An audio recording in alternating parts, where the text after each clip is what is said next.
बिस्मिल्लाहिर्रहमानिर्रहीम, अस्सलामु अलैकुम। गुड मॉर्निंग, सुबह खैर। मैं हूँ मोहम्मद जुनेद अली। मैं हूँ ईशा अदनान। प्रोग्राम के आगाज़ में सबसे पहले आपसे बात करना चाहूँगी आज के वेदर के हिसाब से, क्योंकि आज स्मॉग इतनी शदीद है। इसके बावजूद मैंने जो देखा कि लोग मास्क के बगैर बाहर फिर रहे हैं। खुदारा मास्क लगाएं और उसके बाद बाहर निकलें, ये बहुत डेंजरस है। स्मॉग के अंदर सांस लेना आपको बहुत आने वाले दिनों में बहुत तकलीफ से गुजार सकता है। बिल्कुल। अब हम अपनी टॉप स्टोरीज शामिल कर लेते हैं। एहतियात बरतिए, बड़ा ज़रूरी है ये। इस पर तफसीलन बात भी करेंगे। सबसे पहले नज़र डालते हैं आज की टॉप स्टोरीज पर, जिसमें होगा जिक्र इजरायली जारियत का, जिसके खिलाफ अरब इस्लामी सरबराही इजलास हुआ है। पाकिस्तान ईरान पर इजरायली हमलों की मजम्मत करता है। वज़ीर आज़म ने भी इसमें शिरकत की है और देखना यह है कि क्या ये इजलास, ये जो इकट्ठ है, बैठक है इस्लामी ममालिक की, क्या असर डाल पाएगी। इजरायली जारियत का खात्मा इससे मुमकिन हो पाएगा। इसके अलावा बात करेंगे पीसीबी अपने मौके पर डट गया है नाज़रीन, क्योंकि भारत की हटदर्मी जारी है। क्या माइनस भारत चैंपियंस ट्रॉफी की तजवीज़ भी ज़ेर गौर आ सकती है, इसका भी जायजा लेंगे। और साथ ही साथ आपको बताएं कि मुल्क भर में वीपीएन सर्विसेज फिर से ताअत्तुल का शिकार हैं। इंटरनेट की रफ्तार में भी कमी की शिकायत मौसूल हो रही हैं। और आपको बताएं कि नमूनिया से बचाव का आलमी दिन, इसका मकसद बच्चों को नमूनिया की बीमारी से बचाव और एहतियाती तदाबीर के मुतालिक आवाम में शऊर और आगाही पैदा करना भी है। और फिर आखिर में बात होगी उसी मामले पर जिसका तज़किरा एक माह से ज़ायद हो चुका जारी है। लाहौर के बाद अब बारी आई है मुल्तान की। वहाँ भी स्मॉग की शिद्दत में इजाफा हुआ है। 2000 प्लस AQI हो चुका है। मुल्तान समेत पंजाब के मुख्तलिफ शहरों में स्मॉग और धुंध का राज है। लोगों की सेहतें बिगड़ रही हैं। लेकिन असल मुद्दा क्या है, इस खराबी की जड़ क्या है, इस तक हुकूमत इंतज़ामिया नहीं पहुँच सकी। खैर, पाबंदियाँ लगाई जा रही हैं, भट्टों को ज़िगज़ैग किया जा रहा है। पॉल्यूशन को दूर करने के लिए जो धुआं छोड़ने वाली गाड़ियां हैं उनकी पकड़ धकड़ भी जारी है। और मार्केट्स को भी बंद करने का फैसला कर लिया गया है। लेकिन इसके बावजूद कमी क्यों नहीं हो रही, इस पर भी बात होगी। लेकिन सबसे पहले जायज़ा लेते हैं। वज़ीर आज़म शहबाज शरीफ ने गज़ा में फ़ौरी जंगबंदी का मुतालबा नाज़रीन कर दिया है। और अरब इस्लामी सरबराही इजलास से खिताब में हमारे वज़ीर आज़म शहबाज शरीफ ने कहा कि गज़ा में फ़ौरी जंगबंदी वक्त की ज़रूरत है और इसराइली फ़लस्तीनी शहरियों की नस्लकुशी मुसलसल जारी सारी है। आलमी बरादरी फ़लस्तीन में मज़ालिम को रुकवाए, ये उनकी जानिब से कहा गया है। और हमारे साथ हमारे मेहमान भी मौजूद होंगे जिन्हें हम शामिल गुफ्तगू करेंगे। उससे पहले हम जो इस वक्त वज़ीर आज़म शहबाज शरीफ की जानिब से गुफ्तगू की गई है वो आपको सुनवाएंगे।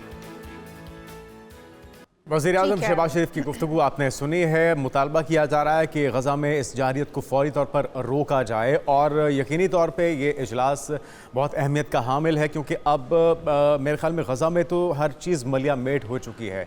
और जो तशवीशनाक बात यह है कि जिस तरह कल भी हम बात कर रहे थे इशाल के जंगों के कुछ उसूल होते हैं, उसमें अस्पतालों को निशाना नहीं बनाया जाता, दरसगाहों को निशाना, बच्चों को, ख़वातीन को, बुजुर्गों को निशाना नहीं बनाया जाता। लेकिन किसी किस्म के कवायद व ज़वाबित को, कवानीन को, उसूलों को पाश पाश करके रख दिया है इसराइल ने। और किसी किस्म की जो यूनाइटेड नेशन की कोई अपील हो या कोई उसका फैसला हो या इस्लामी ममालिक की अपील हो या तलबा जो पूरी दुनिया में सराप एहतजाज है, खुद अमेरिका के अंदर भी बिल्कुल वहाँ भी बड़ा एहतजाज, लेकिन फिर भी अमेरिका की सपोर्ट भी हासिल है। हम बात कर लेते हैं। सैयद मोहम्मद अली साहब हमारे साथ मौजूद हैं, माहिर आलमी अमूर। वेलकम टू शो कहेंगे आपको। मोहम्मद अली साहब, हम देख रहे हैं कि इजलास हुआ, इसके अंदर भी तमाम जो ममालिक के सरबराहान मौजूद थे उनकी जानिब से यही कहा गया कि फौरी जंग बंदी होनी चाहिए। क्या इजलास में सिर्फ कह देना काफ़ी होगा? मुस्लिम उम्मा को इसके लिए क्या करना होगा?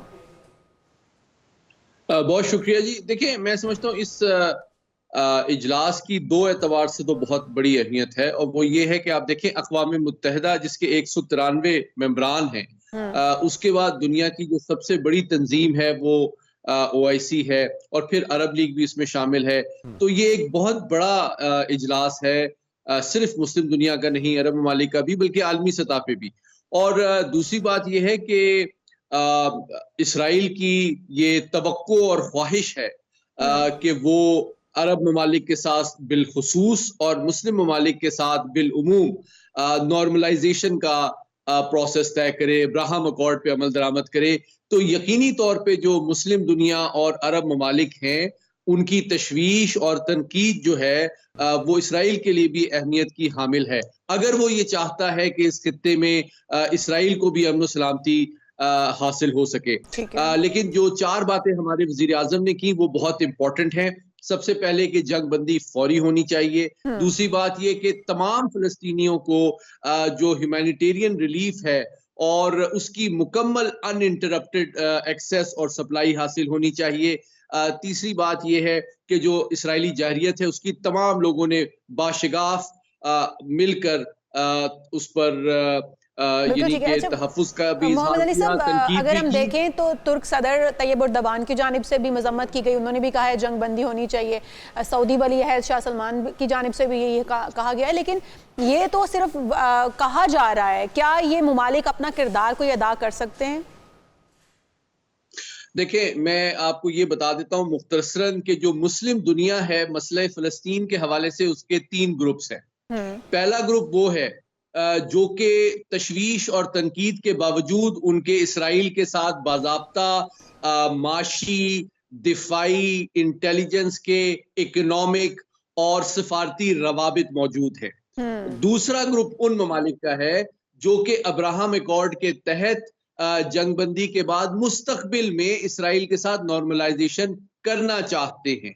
और तीसरा ग्रुप उन चंद ममालिक का है जिनमें पाकिस्तान सर फहरिस्त है, जो कि 1948 से अपने उसूली मौक़िफ़ पे कायम है कि यहाँ पे फ़लस्तीन का जो परमानेंट दारुल हुकूमत है वो बैतुल मुक़द्दस होना चाहिए। अली साहब, क्या असूली मौक़िफ़ पे के मुताबिक आज़ादी का हक हासिल है? अली साहब, क्या असूली मौक़िफ़ पे कायम रहना काफ़ी होगा? क्योंकि हम तो IMF के मकरूज़ भी हैं, हम तो उन्हीं ममालिक के मकरूज़ हैं जिनकी इजारादारी इस वक्त कायम है, जो कि जुल्म बर्बरियत का निशाना बना रहे हैं फ़लस्तीनियों को। तो आपको लगता है कि सिर्फ मौक़िफ़ अपनाने से मसला हल हो सकता है या हम कोई किरदार अदा कर सकते हैं इसमें बाकायदा तौर पर?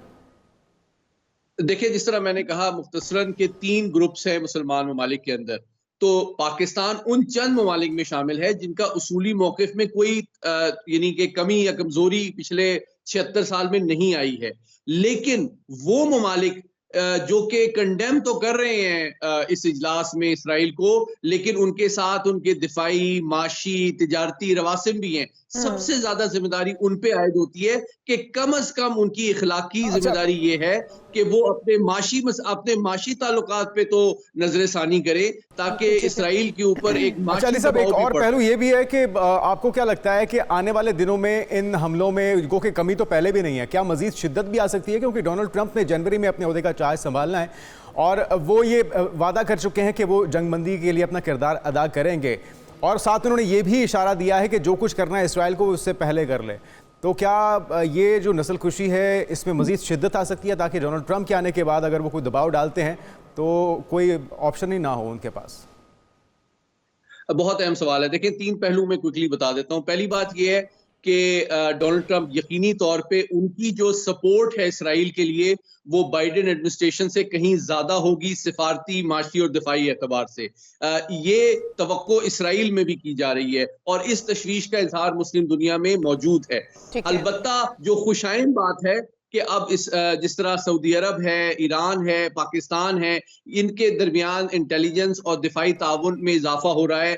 सऊदी अरब के जो कमांडर इन चीफ हैं उन्होंने ईरान का एक गैर मामूली दौरा किया है। आप देखें, ईरान के वजीर खारजा ने पाकिस्तान का किया है, फिर पाकिस्तान के आर्मी चीफ ने सऊदी अरब का किया है। तो कंसल्टेशन का और ताउन को आगे बढ़ाने की कोशिश जारी है। लेकिन दूसरी बात यह है कि जहां तक जंगबंदी का सवाल है तो उसमें 2 पहलू बहुत इंपॉर्टेंट है। पहली बात यह कि इसराइल के अंदर अब ये बात आवाजें उठ रही हैं कि जिन खित्तों में इन्होंने नस्लकुशी कर ली है, गजा और वेस्ट बैंक में, उसको भी इसराइल का हिस्सा बना लिया जाए, जो बहुत तशवीशनाक बात है, जिसकी बहुत सख्त अल्फाज में कंडेमनेशन और ऑपोजिशन हर फोरम पे जरूरत है। लेकिन जो जंगी पहलू है मैं क्विकली बता दूं कि जंग में अब इसराइल को कोई बहुत ज्यादा पेशरफ्त या पेशकदमी नहीं मिल रही। लबनान के साथ में जो उन्होंने दरअंदाजी की है, हमला किया है, हिजबुल्ला उनका बहुत शिद्दत से मुकाबला कर रही है और हिजबुल्ला का कहना यह है कि अभी तक 1 महीना गुजरने के बाद उन्होंने एक गांव तक पे कब्जा नहीं किया। ठीक है। अच्छा, मोहम्मद अली साहब, अगर हम देखें तो जो बाइडन की जो एडमिनिस्ट्रेशन थी उसमें तो टोटली हम देख रहे थे सपोर्ट हासिल थी अमेरिका की जानिब से इजराइल को, लेकिन इस वक्त जो वोट हासिल किया है ट्रंप ने सारा वोट हासिल ही इस मकसद के लिए किया है कि वो जंगबंदी करेगा। और ट्रंप का हम अगर ट्रैक रिकॉर्ड देखें तो इससे पहले भी उसने जंगबंदी की तरफ ही वो गया है और ट्रंप ने जंग के लिए अफगानिस्तान में से इनखला करवाया अमरीकी अफवाज का, अब आप नहीं समझते, आप कह रहे हैं कि पूरी की पूरी सपोर्ट जो है वो बाइडन से भी ज़्यादा ट्रंप की होगी इसराइल के लिए, तो इस तरह से तो बहुत मुश्किलात का सामना करना पड़ेगा, क्योंकि अमेरिका के अंदर भी वो लोग खड़े हो चुके हैं, स्टूडेंट्स तहरीकें चला रहे हैं कि ये जंगबंदी फिलफौर होनी चाहिए। तो आप समझते हैं कि ट्रंप को इससे मुश्किलात का सामना नहीं करना पड़ेगा? जी बिल्कुल करना पड़ेगा। देखिए, मुख्तसर में इसके 4 पहलू हैं ट्रंप साहब के। पहली बात यह है कि आपको ये नहीं भूलना चाहिए कि तारीख में ट्रंप पहले प्रेसिडेंट थे जिन्होंने अमरीकी सफारतखाना तल अवीव से बैतुल मुकद्दस मूव किया था, जो कि सरीहन अक़वाम मुत्तहिदा की करारदादों की खिलाफ वर्जी है। दूसरी बात, आपको याद होगा कि जब इसराइल तैयारी कर रहा था ईरान पे हमले की, तो उन्होंने कहा कि ईरान के ऊपर हमला सिर्फ फौजी तंसीबात पे नहीं, उनके एटमी तंसीबात पे भी करना चाहिए था। तीसरी बात यह है कि वो उनको जितनी ज्यूइश लॉबी की गुर्बत और सपोर्ट हासिल है, उतनी बाइडेन एडमिनिस्ट्रेशन को नहीं है। और चौथी बात यह है कि खुद उनके जो दामाद हैं जैरेड कुशनर, वो तो दर हकीकत मिडिल ईस्ट की पूरी पॉलिसी वो चलाते थे, जो कि खुद भी यहूदी हैं। तो बात यह है कि ये वो हकायक हैं जिसकी बेसिस पे, जहां तक अमन की बात है, तो जो इतलात है वो ये है कि उन्होंने इसराइल को ये सिग्नल दिया है कि जनवरी में मेरे ओथ लेने से पहले तक आपने जो कुछ करना है कर ले, ताकि जब मैं ओथ लूं तो मैं दुनिया का एक पीस बिल्डर के तौर पे सामने आ सकूं। अली साहब, अभी जब तक तमाम स्टेक होल्डर्स एक टेबल पे नहीं बैठेंगे, जंगबंदी किस तरह से मुमकिन हो सकती है? कतर हमने देखा था कि किरदार अदा करने की कोशिश की, लेकिन अमेरिका ने एतराज़ उठा दिया कि जी हमास क्यों है इन मुज़ाकरात का हिस्सा, जिसके बाद कतर भी बैकफुट हो गया है। तो फिर अब कौन किरदार अदा करेगा? किसकी बात को संजीदा लेगा इसराइल? और जब तक सारे स्टेक होल्डर्स नहीं होंगे शामिल गुफ्तगू, तो फिर हल कैसे निकलेगा? देखिए, जंग जो है 3 महाजों पे बैक वक्त जारी है। पूरी दुनिया की राय आमा जो है वो मीडिया के जरिए से, यूनिवर्सिटीज के जरिए से, थिंक टैंक के जरिए से इसराइल को कंडेम कर रही है। लेकिन दूसरा महाज जो है वो सिफारती है, वो भी इक्वली इंपॉर्टेंट है। और तीसरा, और पाकिस्तान अक़वाम मुत्तहिदा में जनरल असेंबली में लीडिंग रोल प्ले कर रहा है इसराइल की मजम्मत के हवाले से। और तीसरा महाज जो इंपॉर्टेंट है, जिसके जरिए से एक्चुअली जंगबंदी अमल में लाई जा सकती है, वो कम से कम वो मुसलमान ममालिक जिनके तिजारती रवासिम हैं जो इसराइल के साथ, वो नजरसानी करें, माशी दबाव बढ़ाएं, तब आप मजबूर कर सकते हैं। बिल्कुल ठीक बात है, ये दबाव बढ़ाना होगा, तमाम उम्मा को इसमें किरदार अदा करना होगा। सैयद मोहम्मद अली साहब हमारे साथ मौजूद थे, और इस बर्बरियत को, इस जुल्म को अब ख़त्म होना, ताकि वो जो नस्ल खुशी जिसमें 70% ख़वातीन और बच्चे उनको टारगेट किया गया है, जो कि किसी जंग के कानून और उसूलों के बरखिलाफ़ है, ये सिलसिला रुकना चाहिए। बिल्कुल जी, हम आगे बढ़ते हैं और आपको बताते हैं कि मुल्क के मुख्तलिफ इलाकों में बिल्कुल इस वक्त मौसम सर्द हो चुका है, बारिश और पहाड़ों पर बर्फबारी भी है, और सर्दी की शिद्दत में उन इलाकों में इजाफा हो गया है। बर्फबारी जो सवात के बालाई पहाड़ हैं उन पर हुई है, और फिर मैदानी इलाकों में भी बारिश से मौसम सरमा का जो है वो बाकायदा आगाज़ हो गया। लेकिन अभी पंजाब में उस तरह से सर्दी की लहर या बाकायदा बारिश भी तो नहीं हुई। हम तो मुंतज़िर हैं, बल्कि दुआएं हो रही हैं, मसनूई बारिश की भी बात हो रही है, लेकिन जो खूबसूरत मनाजिर हैं बर्फबारी के, वो भी आपको हम दिखाते हैं, जिसकी वजह से वादियाँ जो हैं और भी हसीन हो गई हैं। मुल्क के मुख्तलिफ इलाकों में बारिश और पहाड़ों पर बर्फबारी से सर्दी की शिद्दत में एक बार फिर इजाफा हो गया। सवात के बालाई पहाड़ों पर मौसम सरमा की पहली बर्फबारी और मैदानी इलाकों में बारिश से सरमा का बाकायदा आगाज हो गया। खैबर पख्तूनख्वा के इलाकों में मौसम सरमा की पहली बर्फबारी शुरू, जिसके बाद मुख्तलिफ इलाकों के पहाड़ों ने सफेद चादर ओढ़ ली। बारिश और बर्फबारी से मौसम खुशगवार। खैबर पख्तूनख्वा में सर्दी का आगाज, पहाड़ी इलाकों में बर्फबारी का सिलसिला जारी है। मानसहरा के पहाड़ों ने बर्फ की सफेद चादर ओढ़ ली। सर्दी की शिद्दत में भी इजाफा हो गया। सियाहती मकामात कागान, नारान, बट्टाकुंडी और बाबूसर टॉप पर गुज़श्ता रात से वक्फे से बर्फबारी का सिलसिला जारी है। बर्फबारी से बानो सटॉप शाहराह ट्रैफिक के लिए बंद हो चुकी है। मानसहरा, कागान, नारान में बर्फबारी के बायस ज्यादातर होटल्स भी बंद कर दिए गए हैं। बाबूसर टॉप पर 1 फुट से ज्यादा बर्फ पड़ चुकी है, जबकि बट्टाकुंडी में 7 इंच तक बर्फबारी रिकॉर्ड की गई। So finally winter is coming, और खूबसूरत मनाजिर वादियों के आपको हम दिखा रहे थे। मैदानी इलाकों में बारिशें और पहाड़ी इलाकों में बर्फबारी का सिलसिला शुरू हो चुका है। ये खूबसूरती है सर्दियों की, लेकिन सर्दियां फिर अपने साथ और भी बहुत सी चीज़ें लेकर आती हैं, बीमारियां भी होती हैं। और जिस तरह से जुनेद छुट्टियां हो गई हैं बच्चों को स्कूल से, तो मुझे लगता है कि तमाम लोगों ने वादियों का रुख कर लेना है। सही बात है। तो थोड़ा एहतियात से जाइएगा, क्योंकि मौसम जितना खूबसूरत होता है उतनी उसमें एहतियात भी, एहतियात की ज़रूरत बहुत ज़्यादा है, और इसी एहतियात पर मज़ीद भी बात करेंगे। और हुकूमत इकदाम पर भी बात करेंगे। मार्केटें 8 बजे बंद करने की बात की, लेकिन ताजिर बिरादरी से बिल्कुल भी खुश नहीं है। क्या कहना है उनका, इस पर बात ब्रेक के बाद इस पर बात करते हैं। Stay with us.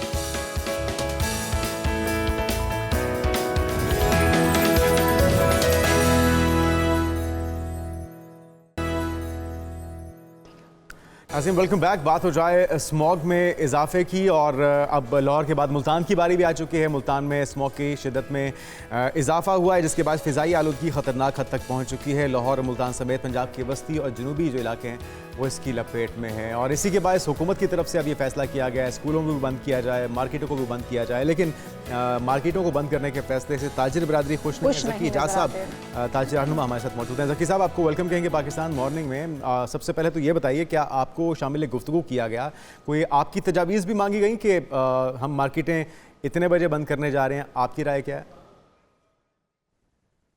जी, बहुत शुक्रिया आपका सर। बात यह है कि यहाँ पर जो गवर्नमेंट के लोग हैं, ये जो पॉलिसीज़ बनती हैं, ज़्यादातर जो है वो बिजनेस कम्युनिटी को या फेडरेशन को या चैम्बर्स को ऑन बोर्ड नहीं लिया जाता। जैसा कि आपको पता है कि जो इस वक्त वेदर है, ये कोई अचानक नहीं आया, ये कई सालों से इस वक्त जो है ये स्मोक का सिलसिला चल रहा है। बिल्कुल ठीक है। तो मेरा सवाल है गवर्नमेंट ऑफ पंजाब से कि इसके ऊपर क्या खातिर ख्वाह इकदाम किए गए, क्या फैसले किए गए टाइमली, और अब एकदम अचानक जो है वो हाई कोर्ट ने जो है ना वो 8 बजे दुकानें बंद करने का फैसला दिया है। अगर आप सिचुएशन जानते हैं, क्योंकि हम सभी जानते हैं स्मॉग जो है कितनी शिद्दत इख्तियार कर चुकी है और एयर क्वालिटी इंडेक्स कितना ख़राब हो चुका है, आप हम सब इससे मुतासिर हो रहे हैं। गवर्नमेंट अगर ये इकदाम कर रही है तो आपसे गुफ्तगू नहीं की गई, ये गलत है कि आप लोगों को लूप में लेना चाहिए था। लेकिन अगर दुकानें बंद कर दी जाती हैं, क्योंकि स्मॉग की शिद्दत के बायस वैसे भी तमाम जो कस्टमर्स हैं वो तो बाहर निकलेंगे ही नहीं, उनके ऊपर तो वैसी पाबंदियाँ आयद कर दी गई हैं, उन्हें घरों तक महदूद कर दिया गया है, तो दुकानें खोलने का फ़ायदा क्या होगा? देखिए, ये जो फैसला किया गया, ये गवर्नमेंट की तरफ से तो नहीं किया गया, ये तो हाई कोर्ट की तरफ से किया गया है। सवाल ये है कि गवर्नमेंट किधर है सर? इस वक्त आप देखें कि सीएम साहिबा यहाँ पर नहीं है, जो एनवायरनमेंट की मिनिस्टर जो हैं मरियम औरंगजेब साहब, वो यहाँ पर मौजूद नहीं है। और ये जो सिलसिला है जो स्मोक का है, ये कई, मैंने जैसे पहले भी मेंशन किया, कई सालों से चल रहा है। इसके ऊपर क्या इकदाम के लिए किए गए टाइमली, इसमें 3-4 बड़े अहम इकदाम हैं। नंबर 1 कि जो हमारी जो कमर्शियल व्हीकल्स हैं, जो कि मैं समझता हूँ कि 70% 40 साल से पुरानी हो गई हैं, उसके ऊपर क्या किया गया, क्या पॉलिसी है गवर्नमेंट ऑफ पंजाब की, और उसको अगर सर्टिफिकेट दिया जा रहा है, वेरीफाई किया जा रहा है, तो वो गाड़ियां सड़कों पे कैसे आ रही हैं? तो उन लोगों को सजा देनी चाहिए जो कि रॉन्ग सर्टिफिकेट दे रहे हैं गाड़ियों को, नंबर 1। नंबर 2, फसलों के अंदर आग लगाई जा रही है। ये कहाँ का इस वक्त देखें, मैं अभी आप 2-3 दिन पहले ज़की साहब ये बात बिल्कुल आप ठीक कह रहे हैं। आप ये जिन इक़दामात का जिक्र कर रहे हैं, अब हुकूमत का मौक़िफ़ ये है कि हम उस पर भी काम कर रहे हैं, लेकिन हमें कुछ ज़्यादा जंगी बुनियादों पर काम करने का है। लेकिन अब मसला इस मुल्क का ये है कि हमारी मईशत भी डगरगू हालत का शिकार है। तो ऐसे में आपके पास आदाद-ओ-शुमार क्या है? अगर ये लॉकडाउन यूं ही जारी रहता है तो उससे कितना नुकसान पहुँच सकता है हमारी मईशत को, ताजिर बरादरी को और ज़र मुबादला को? सर देखिए, मैं आपको पहले से बताऊं कि जो इकोनॉमी है पाकिस्तान की, पहले ही जो है ना बदहाली का शिकार है। हजारों यूनिट जो है वो बंद हो चुके हैं और लाखों लोग बेरोजगार हो चुके हैं, जिसकी मेन जो रीजन है वो एनर्जी प्राइसेस हैं, और नंबर 2 इंटरेस्ट रेट था। और अब ये जो इकदाम किया गया है, जिसमें स्कूल भी बंद कर दिए गए हैं और जो है वो जो दुकानें हैं वो भी बंद कर दी गई हैं। तो इससे रोज का जो है वो करोड़ों रुपए का नुकसान हो रहा है, बल्कि अरबों रुपए का नुकसान हो रहा है। और आपको पहले ही अंदाजा है कि एफपीआर का जो रेवेन्यू वो पूरा नहीं हो रहा, पहले ही 300 अरब का तकरीबन अच्छा, फिर क्या हो चुका है। आपके पास कोई तजवीज़ है, हल क्या होना चाहिए? टाइमिंग को अगर चेंज किया जाए तो आपका कारोबार भी मुतासर ना हो, और जो स्मॉग है उसमें भी अपना हिस्सा ना डाले ये सारी मार्केट्स के अंदर जो लोगों का आना जाना है, क्या तजवीज़ है? आपकी राय क्या है? सर देखिए, इस वक्त तो फौरी तौर पर कोई भी हल नहीं हो सकता, क्योंकि टाइमिंग तो कम ही करनी पड़ेगी। क्योंकि गाड़ियों को देखे ना, गाड़ियां तो आज भी सड़कों के ऊपर है। रात भी मैं ट्रैवलिंग कर रहा था, लोगों ने बाहर जाना नहीं छोड़ा है। तो ये तो देखिए, हमें स्मोक से कल लाहौर में 1200 इंडेक्स था, लाहौर में यहाँ 2000 क्रॉस कर गया, ऐसा तो हमने कभी सुना भी नहीं था। जी, कभी सुना भी नहीं था। तो इस वक्त तो है कि ये लाइव थ्रेट है, इस वक्त लाइव थ्रेट तो भी है और आपकी जानिब इकोनॉमिक से थ्रेट कोई भी है। तजवीज़ दी तो इसमें गई तो है क्योंकि आप ये कह रहे हैं कि अभी ये तो लॉन्ग टर्म चलने वाली चीज़ है, ये फिलफौर तो इसके ऊपर जाहिर है कोई काम हो भी नहीं सकता, इकदामात लाख किए जाएं, स्मॉग का खात्मा जब तक बारिश नहीं हो जाती, वेदर कुछ चेंज नहीं होता, कुछ नहीं हो पाएगा। तो हुकूमत की जानिब से कुछ आपको अल्टीमेटम दिया गया हो कि कब तक आपको 8 बजे तक की टाइमिंग दी जाएगी, दुकानें कब तक 8 बजे तक आपको मार्केट्स क्लोज करनी पड़ेंगी, कोई टाइम फ्रेम दिया गया है या फिर ये लंबा भी चल सकता है? देखिए, मैंने आपको पहले ये कहा है कि ये जो देखिए मैंने आपको पहले ये कहा है कि दुकानों का जो फैसला है ये हाई कोर्ट की तरफ से है, ये गवर्नमेंट की तरफ से नहीं है, पहली बात। अब वो हाई कोर्ट इसको कब तक कंटिन्यू करती है ये क्वेश्चन मार्क है। नंबर 2 बात ये है कि मैं आपको जैसे बता रहा हूँ कि गवर्नमेंट ऑफ पंजाब की सीरियसनेस ये है कि जो वज़ीर आला पंजाब है वो भी पाकिस्तान में नहीं है और जो मिनिस्टर है एनवायरनमेंट की वो भी पाकिस्तान में नहीं है, और हमने उनको लेटर भी लिखा है कि इसके ऊपर आप हमसे मीटिंग करें स्टेक होल्डर के साथ। वो इसको सीरियस ही नहीं समझ रहे। अच्छा, उनकी गैर मौजूदगी में बैठ जाए तो किसी बैठ को तो जाए, यकीनी उनको तौर फर्क पे नहीं पड़ रहा। जिम्मेदारी सौंपी गई होगी, असाइन की गई होगी, जो आपसे रब्ता करें, तमाम स्टेक होल्डर्स को लूप में लें, उन्हें शामिल होते गुफ्तगू हैं करें। चीफ सेक्रेटरी वो भी उनके साथ है। सर चीफ सेक्रेटरी साहब को भी हमने रिक्वेस्ट की है कि वो हमारे साथ बैठे हैं, वो भी हमारे साथ नहीं बैठ रहे हैं। किसी भी स्टेक होल्डर को, किसी चैम्बर को, किसी फेडरेशन को, किसी भी मार्केट के लीडर्स को, किसी को लूप में नहीं लिया जा रहा। ठीक है। अच्छा, तो जकी साहब फिर इस तरह से तो तमाम जिंदगी के जो मामूलात है, जिंदगी वो मुतासिर होकर रह जाएंगे अगर कोई गवर्नमेंट के साथ भी आपकी कोई इस हवाले से बात नहीं हो पा रही है, कोई टाइम फ्रेम नहीं आपको दिया जा रहा, हाईकोर्ट की जानिब से जो अहकामात आ गए हैं जाहिर है उनको फॉलो करना पड़ेगा। आपको अंदाजा नहीं है कि जी, आपको अंदाजा नहीं है कि इस वक्त तमाम फ्लाइट जो है वो कैंसिल हो रही हैं। आप मोटरवे के थ्रू अपना जो टाइम है बहुत शॉर्ट रह गया है कि 1-2 बजे मोटरवे खुलती है, 6-7 बजे मोटरवे बंद हो जाती है। जितनी आपकी कम्युनिकेशन है, जो आपकी लॉजिस्टिक है, वो डिस्टर्ब हो गई है। By air, by road, by train, हर किस्म की चीज मफलूज होती जा रही है और इसके असरात दिन ब दिन और बढ़ते जाएंगे इकोनॉमी के ऊपर। और जो है वो थ्रेट है, मैं जैसे मैंने आपको वर्ड यूज किया है कि ये लाइव थ्रेट भी है और इकोनॉमी थ्रेट भी है। अच्छा, ये इस वक्त तमाम पंजाब में लॉकडाउन जो है इस पे इम्प्लीमेंटेशन हो रहा है, ताउन किया जा रहा है ताजिर बरादरी की तरफ से, और क्या रेस्टोरेंट्स भी इसमें अब शामिल हो चुके हैं जकी साहब? जी, मेरे ख्याल से रेस्टोरेंट भी इसमें शुरू हो गए क्योंकि अब आप बाहर बैठ भी नहीं सकते। आप जो ओपन रेस्टोरेंट थे वहां पर भी, और इतनी ज्यादा वो आपके उसके अंदर इनसाइड जो है इनहेल हो रहा है, इतनी डस्ट जो है कि आप बैठ भी नहीं सकते। अगर किसी ने ओपन किया हुआ भी है तो वो भी मेरे ख्याल से फौरी तौर के ऊपर उनको बंद करवाना चाहिए क्योंकि ये लाइव थ्रेट है। ये बहुत शुक्रिया जकी इजाज़ साहब हमारे साथ मौजूद थे। कुछ तहफ़्फ़ुज़ात थे उनके और वो बजा हैं, और सबसे बात ये है कि हम पहले भी कह चुके हैं सीएम पंजाब की मरीम नवाज़ साहबा की तबीयत नासाज है, लेकिन उनके साथ मरियम औरंगज़ेब साहबा भी हैं, और ऐसे हालात में जब हंगामी सूरत हाल है सीएम का सूबे से बाहर होना, ये एक सवालिया निशान। और जिस वक्त लाइव थ्रेड चल रहा हो और आपकी इस वक्त इकोनॉमी जो है वो भी शदीद परेशानी का शिकार हो, और उसके बाद फिर इंसान जो है वो उनकी ज़िंदगी जो है वो इस वक्त शदीद मुश्किलात से दो चार है और आप मुल्क से बाहर हैं। बहरहाल इसके ऊपर इक़दामात जो है वो फिलफौर होने चाहिए। हम आगे बढ़ते हैं और बात कर लेते हैं चैंपियंस ट्रॉफी की, जिसके ऊपर भारत की जानिब से एक बड़ा ही सख्त किस्म का मौक़िफ़ सामने आ रहा है, उसके ऊपर बात करते हैं लेकिन एक ब्रेक के बाद। सो स्टे विद अस।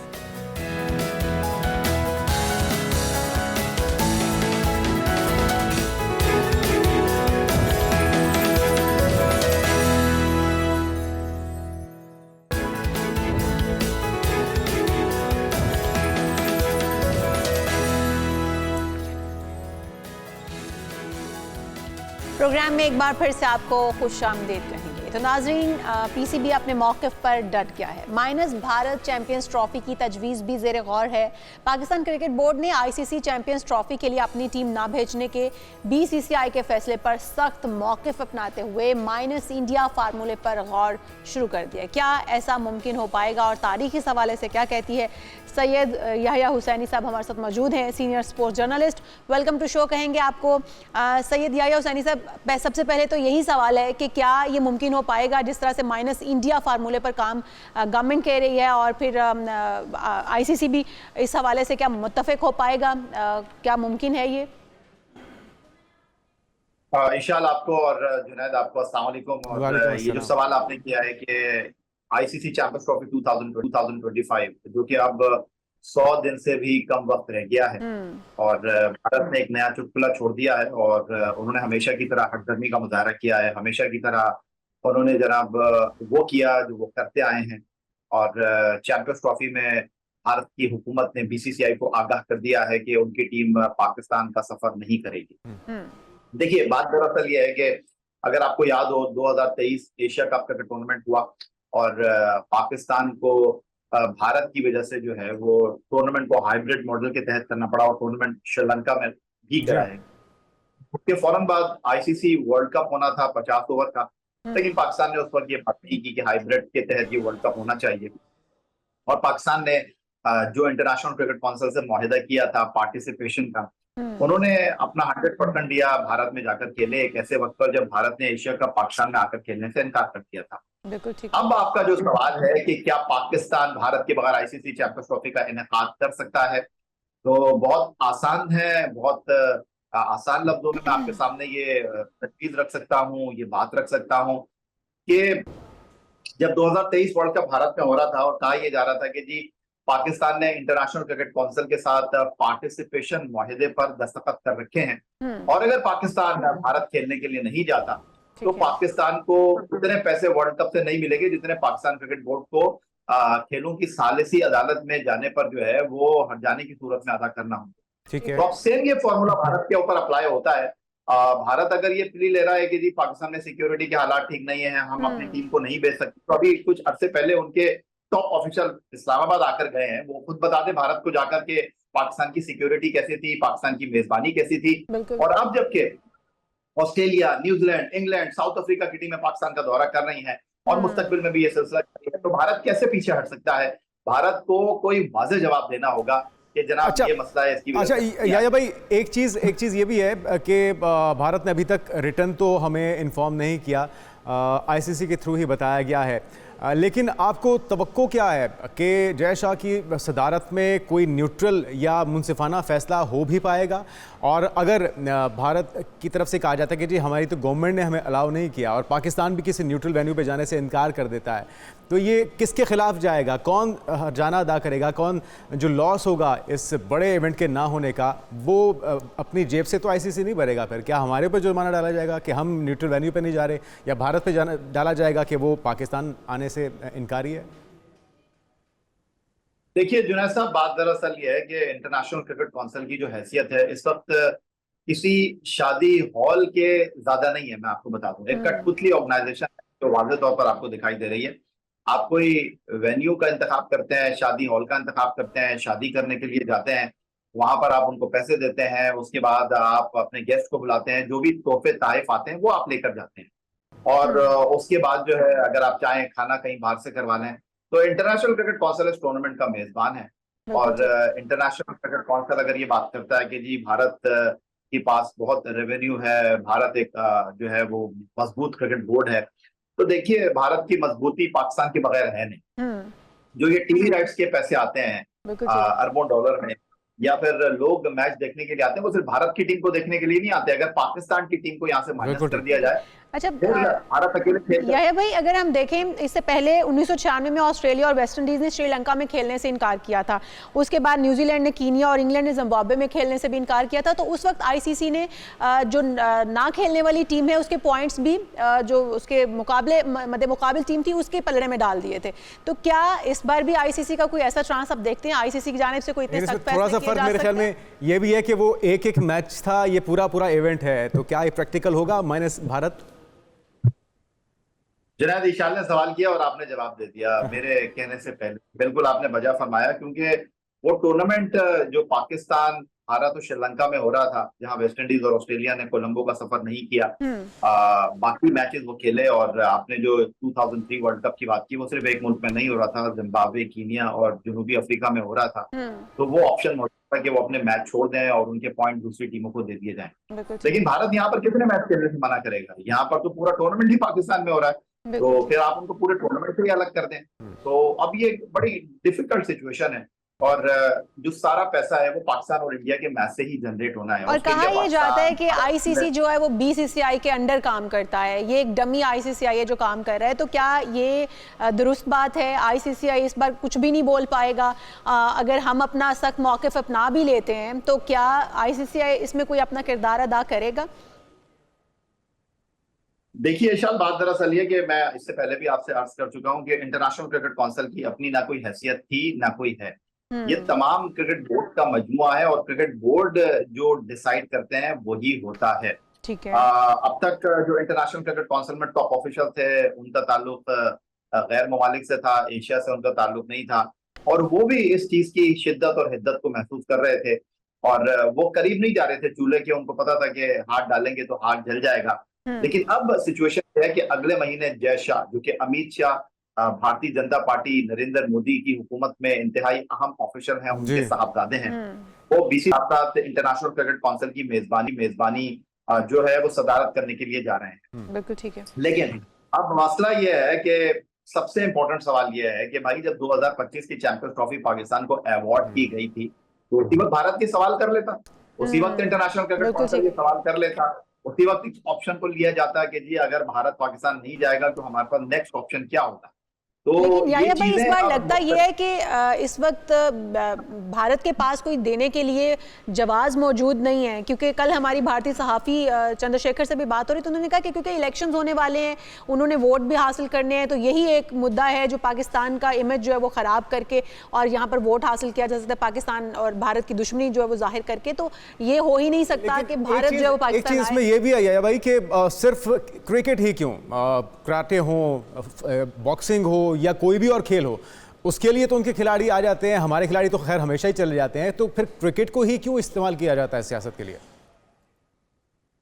देखिए जुनैद, बात दरअसल ये है कि जो काम भारत कश्मीर में कर रहा है और जिस तरह के पाना उन्होंने कब्जा किया हुआ है, जो दहशतगर्दी वो कर रहा है, भारत की हमें जरूरत नहीं है। माजरत के साथ भारत हमें सर्टिफिकेट नहीं देगा, हमें हमारी अपनी एक स्टैंडिंग है, दुनिया पाकिस्तान को जानती है, पाकिस्तान एक एटमी कुव्वत है, दुनिया पाकिस्तान की अहमियत को, हकीकत को तस्लीम करती है, दुनिया पाकिस्तान को जानती है, इस्लाम के नाम पर बनने वाला ये मुल्क है। तो भारत की हमें सर्टिफिकेट लेने की जरूरत है नहीं, हम तो सिर्फ खेलने की बात कर रहे हैं। अगर आप नहीं आते तो कोई मसला नहीं है, लेकिन मसला जो जुनैद का सवाल है कि आप बाकी टीमों की बात करते हैं। देखिए भारत में इससे पहले भी मुख्तलिफ इवेंट्स हुए हैं और उन्होंने पाकिस्तान की टीम को वीजा ही नहीं दिए। तो अब आलमी दुनिया को ये समझना चाहिए कि भाई भारत अगर पाकिस्तान के साथ दोस्ती नहीं कर सकता, भारत अगर पाकिस्तान के साथ पड़ोसी मुल्क होने का हक अदा नहीं कर सकता, तो इनको आलमी मुकाबलों की मेजबानी नहीं मिलनी चाहिए। आप बात कर रहे हैं कि क्रिकेट की बाकी खेलों के हवाले से, तो भाई क्रिकेट बिकती है, क्रिकेट को लोग देखते हैं,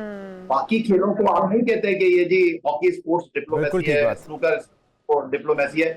क्रिकेट को लोग समझते हैं, जानते हैं, एशिया में क्रिकेट को लेके बहुत जज्बाती भी हैं पाक भारत के जो शायकीन हैं। बहुत शुक्रिया सैयद याहिया हुसैनी साहब हमारे साथ मौजूद थे। और ये मौक़िफ़, ये स्टांस मेरे ख्याल में पाकिस्तान को बहुत पहले ले लेना चाहिए। मुसलसल भारत की तरफ से ही खेल को सियासत की नज़र किया जा रहा है और अब इसमें तशवीशनाक हद तक इजाफा। भारत को आदत पड़ चुकी है हर बार वेन्यू तब्दील करने की, लेकिन इस बार नहीं हो पाएगा। अच्छा जी, हम आगे बढ़ते हैं और मुल्तान की बात कर लेते हैं। मुल्तान में स्मॉग इस वक्त शिद्दत इख्तियार कर चुकी है, जिसके बायस फ़ज़ाई आलूदगी ख़तरनाक सतह तक पहुँच चुकी है। लाहौर, मुल्तान समेत पंजाब के जो वस्ती और जनूबी इलाके हैं वो शदीद मुतासिर हैं। शहरियों की रोज़मर्रा ज़िंदगी बुरी तरह से मुतासिर हो रही है। एयर क्वालिटी इंडेक्स के मुताबिक मुल्तान पाकिस्तान के आलूदा तरीन शहरों में पहले, जबकि लाहौर दूसरे नंबर पर हो गया। जी, ये तो अच्छी बात है, हम दूसरे नंबर पे आ गए। अच्छा, अच्छी बात अब भी नहीं है ना, सीट छोड़ी है ना हमने, पहले नंबर पे किसी और को आने का मौका दिया, लेकिन अफसोसनाक हमारी है कि वो भी पाकिस्तान का ही शहर है। मुल्तान में एयर क्वालिटी इंडेक्स नाज़रीन 1327 रिकॉर्ड किया गया है, जो कि 2 रोज़ पहले जो है वो 2000 भी क्रॉस कर गया था। तो फ़िज़ा मरियम हमारी नुमाइंदा मौजूद है मुल्तान से, उनसे जानते हैं सूरत हाल क्या। फ़िज़ा, मुल्तान में कितनी आलूदगी फैल चुकी है और लोग कितने मुतासिर हो रहे हैं इससे? जी बिल्कुल, मुल्तान शहर में शदीद स्मॉग का राज है और मुल्तान शहर में जो है पिछले 8 रोज़ में शहर का जो धुंध और स्मॉग की जो सूरत हाल थी वो ये थी कि सिर्फ पाकिस्तान में ही नहीं, मुल्तान का जो एयर क्वालिटी इंडेक्स था वो दुनिया भर में पहले नंबर पर था। और गुज़िश्ता 8 रोज़ में एयर क्वालिटी इंडेक्स जो है मुल्तान का वो 3 बार दुनिया भर में पाकिस्तान में जो है वो पहले नंबर पर रहा है। और 2200 से भी एयर क्वालिटी इंडेक्स जो है वो 2200 पॉइंट से भी तजावुज़ कर गया था। और शहरी जो है वो शदीद मुश्किलात का शिकार हैं। हद निगाह जो है वो 100 मीटर तक रह गई है और शहरियों को जो है वो नकलो हरकत करने में भी शदीद दुश्वारी का सामना करना पड़ रहा है। इसके अलावा बात की जाए आज के एयर क्वालिटी इंडेक्स की, तो मुल्तान शहर का एयर क्वालिटी इंडेक्स जो है आज भी 1009 पॉइंट्स पर है और ये काफ़ी हैज़र्डस सिचुएशन है। और मुल्तान के शहरी जो हैं वो फ़िज़ाई आलूदगी में इस कदर आलूदा फ़िज़ा में सांस लेने पर मजबूर हैं और जहाँ पर मुश्किलात का शिकार हैं वहीं पर महकमा माहौलियात भी जो है वो हरकत में आ गई है और 50 से ज़ायद जो भट्टा जात हैं उनको मिसमार किया गया है और साथ ही 12 जो हैं एक दर्जन से ज़ायद इंडस्ट्रियल एस्टेट्स जो हैं, इंडस्ट्रियल यूनिट्स जो हैं वो बंद किए गए हैं। और मुल्तान शहर के जो सबसे आलूदा तरीन इलाकों की बात की जाए तो वो शेर शाह का इलाका है और उसके साथ ही इंडस्ट्रियल स्टेट का एरिया भी मुल्तान शहर में आलूदा तरीन इलाकों में जो है वो टॉप पर है। बात की जाए इससे जो है शहरियों को हिदायत जारी की गई हैं डॉक्टर्स की जानिब से कि मास्क का इस्तेमाल करें और जो है बाहर करें और डॉक्टर ने हिदायत जारी की है। आप भी कीजिए फिजा, मैंने खुद नहीं लगाया हुआ। फिजा आप भी अपना ख्याल रखें और मास्क जो है वो ज़रूर लगाएं क्योंकि अब तो डॉक्टर्स भी बार बार ये कह रहे हैं कि अब मास्क पहने बिना बाहर ना निकलें। हमारे साथ सरदार सरफराज चीफ मेट्रोलॉजिस्ट मौजूद हैं। वेलकम टू शो कहेंगे सरदार साहब आपको भी। सरदार साहब, इस वक्त जो सूरत हाल चल रही है नॉर्दर्न एरियाज़ में हम देख रहे हैं बारिशें शुरू हो चुकी हैं, बर्फ़बारी भी शुरू हो चुकी है। हमारे यहाँ कब होगी बारिश, कब ये स्मॉग से जान छूटेगी? जी बहुत शुक्रिया। देखिए जो बारिश का सिलसिला था वो तो ख़त्म हो गया तकरीबन। अभी अगले 2 दिन गैप है लेकिन 14 से एक और स्पेल है, 14, 15, 16 3 सरदार दिन। साहब यहाँ तो शुरू ही नहीं हुआ, उससे पहले ही आपने ख़त्म कर दिया। जी हाँ, वो था ही, हल्का सा सिलसिला था, 2 दिन का ही था और वो आपने देखा होगा केपी तक ही महदूद रहा। केपी में और गिलगित बल्तिस्तान में हल्की सी बारिश हुई और कश्मीर में चंद एक जगहों पर हुई और इसी तरह से कोई इक्का दुक्का जगहों पर जो लंदोबाला पहाड़ है वहाँ पर हल्की सी स्नोफॉल हुई तो हल्की सी वेव थी, कोई उसमें इतना अच्छा सरदार साहब, ये क्या हो क्या रहा है बुनियादी तौर पे? ये क्लाइमेट चेंज है, 2000 प्लस AQI होना पाकिस्तान के मुख्तलिफ शहरों में, क्या इतनी ज़्यादा इंडस्ट्री भी नहीं लगी?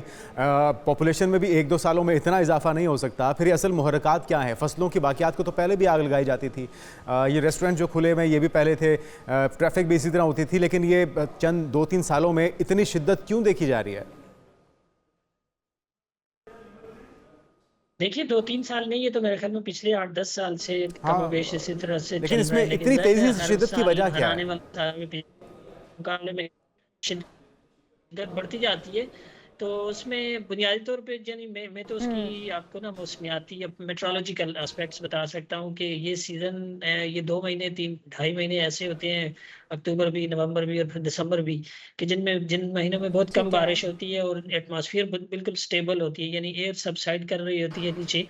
इसका मतलब ये है कि जितने पोल्यूटेंट्स, हालांकि ये साल भर होते हैं ये पोल्यूटेंट्स, यानी उसमें गाड़ियों की इमिशन, उसमें इंडस्ट्रीज की इमिशन और उसमें जो पावर जनरेशन आप कोयले से और गैस वगैरह से ईंधन से करते हैं, उस इन सब की वजह से होती है ये। और उन सब की वजह से कार्बन डाइऑक्साइड, सल्फर। तो सरफराज साहब अगर हम मसनूई बारिश की बात करें, जनरेट होगी, लेकिन सरफराज साहब अगर मसनूई बारिश की बात कर लें, कहा जाता है कि वो भी बादल बनेंगे, नेचुरली जो बादल बनते हैं फिर उनको ब्रश किया जाएगा और फिर मसनूई बारिश जो वो बरसाई जाएगी। इसके कोई चांसेस बन रहे हैं कि बादल ही बन जाए, बारिश अगर नहीं बरसनी, ताकि गवर्नमेंट की जानिब से जो सोचा जा रहा है कि बादलों को ब्रश करके बारिश मसनूई की जा सके वो हो पाए? देखिए बादल भी जाहिर है कि उसी वक्त होंगे कि जब कोई वेव, जैसे पिछले 2 दिन केपी के इलाकों में बारिश हुई है, तो वो अगर उस वेव की एक्सटेंशन या उसकी जिसे कहते हैं ना फैलाव नीचे तक होता, आपके लाहौर के गिरदोनवा तक होता, तो यहाँ भी बादल होते और फिर आप वो एक्सपेरिमेंट कर सकते थे। अगले स्पेल में ये चांसेस हैं 14, 15 और 16 को जो 3 दिन का स्पेल है उसमें हो सकता है नेचुरली भी कोई हल्की सी बारिश लाहौर और फैसलाबाद और ननकाना साहब, इधर जो गिरदोनवा का इलाका है। लेकिन अब तो ये सरदार साहब ये तो इसका एक्सपेंशन बहुत ज़्यादा हो चुकी है। पहले सिर्फ लाहौर और गिरदोनवा में ये मामला था, अब तो हम देख रहे हैं कि जनूबी पंजाब तक ये सिलसिला फैल चुका। तो क्या इतने बड़े एरिया को मसनूई बारिश से कवर करना प्रैक्टिकल होगा, मुमकिन भी है? नहीं, मैं बता रहा हूँ ना आपको कि ये आप वही एक्सपेरिमेंट कर सकते हैं कि जहाँ पर कुदरती तौर पर बादल आ चुके हों और बादल भी उसमें अच्छी मतलब ठीक। लेकिन सरदार साहब अगर बादल आ भी जाएं, कर सकते हैं। क्या ये 400-500 या 700 किलोमीटर की जो बेल्ट है ये सारी पंजाब की, इसको कवर किया जा सकता है मसनूई बारिश से? ये तो कॉस्ट ही मेरे ख्याल में काबिल बर्दाश्त नहीं होगी। जी, मैं यही अर्ज़ कर रहा था कि सारी बेल्ट को आप नहीं कवर कर सकते। आप वही जो जो आपके और एरियाज़ हैं ना, जैसे लाहौर पे ही पिछली दफ़ा भी एक्सपेरिमेंट आपने देखा था, हुआ था, लेकिन वो इतना बहुत ज़्यादा सक्सेसफुल नहीं रहा था। इसलिए कि बादल अगर हल्के-फुल्के हों और उसमें बिल्कुल आप ठीक है। उस पे मसनूई बारिश वाला जो केमिकल जी, वो प्रोसेस करें तो लेकिन उतना फ्रूटफुल रिज़ल्ट नहीं रहता उसका। बिल्कुल ठीक है। तो सरदार साहब कोई उम्मीद आने वाले दिनों में कब तक कोई स्पेल जो है वो पाकिस्तान के वो इन इलाकों में पंजाब को स्पेशली हिट करेगा? कोई आता हुआ स्पेल आपको नज़र आ रहा हो? कब तक एक्सपेक्टेड है कि बारिशें हो मैं सकती कह हैं? रहा था आपसे ना कि जी, ये जो अगला स्पेल है ना 14 नवंबर से, 14 जी। नवंबर की शाम रात से वो उसका ज़्यादा कंसंट्रेशन तो वही शुमाल में ही है, ठीक है। केपी के इलाकों में और कश्मीर में और गिलगित बल्तिस्तान में और इस्लामाबाद और जो इर्द गिर्द के खिता पटवार जेलम वेलम का इलाका है ठीक। ये, उन इलाकों में तो अच्छी बारिश मतलब होगी, ठीक है। लेकिन हो सकता बहुत है शुक्रिया, लाहौर बहुत और शुक्रिया गिरदनवाह सरदार में कुछ सरफराज ना कुछ बारिश। साहब। उम्मीद करते हैं ये 14 तक का जो स्पेल है बारिशों का, इसमें बेहतरी आए और खुदा चाहे तो क्या नहीं हो सकता, बारिशों का रुख जो है वो पंजाब की जानिब भी हो सकता है, जनूबी पंजाब की जानिब भी हो सकता है। हम यहाँ पर एक ब्रेक ले लेते हैं, आप कहीं मत जाइएगा, बहुत सारे अहम इशूज़ हैं जिनके ऊपर बात करना बहुत ज़रूरी है। Stay with us.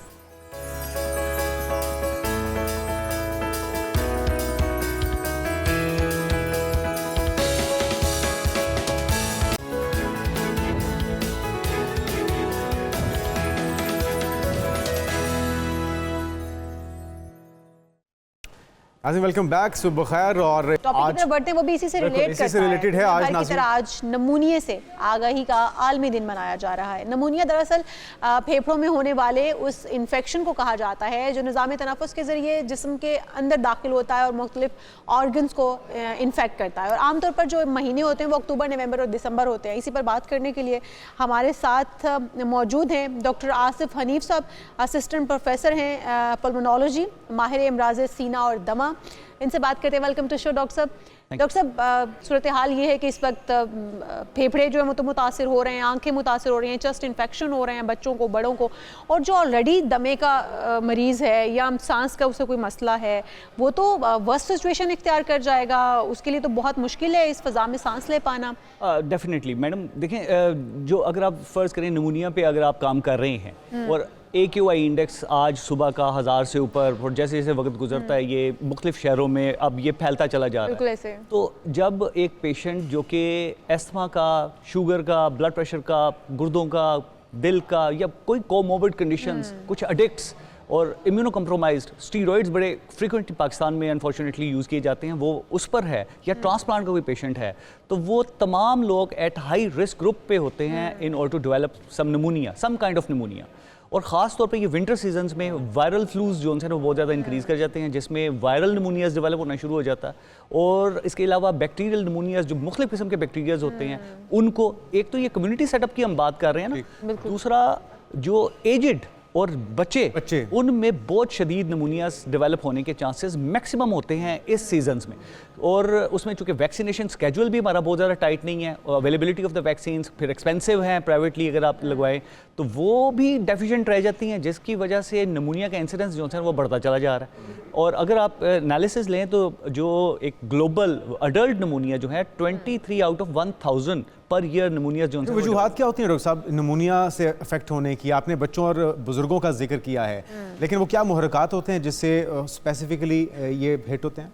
सर एक तो लाइफस्टाइल जो है ना वो बड़ा इंपॉर्टेंट है। स्मोकर्स हैं, अल्कोहलिक्स हैं, जो कि रिवर्स किए जा सकते हैं, जिससे नमूनिया इंसिडेंस जो है वो रिड्यूस होता है। इसमें इन्फेक्शंस, एक पेशेंट फ़र्ज़ करें कि कोई पेशेंट बीमार है या दादाजी हैं वो घर बैठे हैं और वो जो बच्चे जिनको वायरल भी है एब्सोल्युटली, अच्छा, जिसकी मैं बात करने लगा हूँ, वो कहते हैं ना, दादा बाबू से पूछे ना कि आप क्यों, कहते हैं मेरे बच्चों को ना हो जाए, हालांकि उनके बच्चों से दादा बाबू को हो रहा होता है, क्योंकि वो जो उनसे वायरल नमूनियाज वगैरह बच्चों में है जो कि फ्लू की शक्ल में होते हैं। बच्चे तो ठीक हो जाते हैं, लेकिन वो वाले लोग जो 65 से ऊपर हैं उनको अगर नमूनिया हो जाता है तो वो क्रिटिकल जोन में कन्वर्ट हो जाता है। तो इसकी अलामात क्या होंगी डॉक्टर साहब? पता कैसे चलेगा कि किसी को नमूनिया हो चुका है और वो क्या एहतियाती तदाबीर अपनाए कि दूसरे को ना हो जाए? ये बड़ा एक ट्रिकी क्वेश्चन है, क्योंकि अगर तो एजेड हैं लोग, उनमें तो सिम्टम्स जो है ना वो बहुत ज़्यादा मार्केट आपके सामने नहीं आती, वो सीधे ही पेशेंट बेहोश हो जाता है।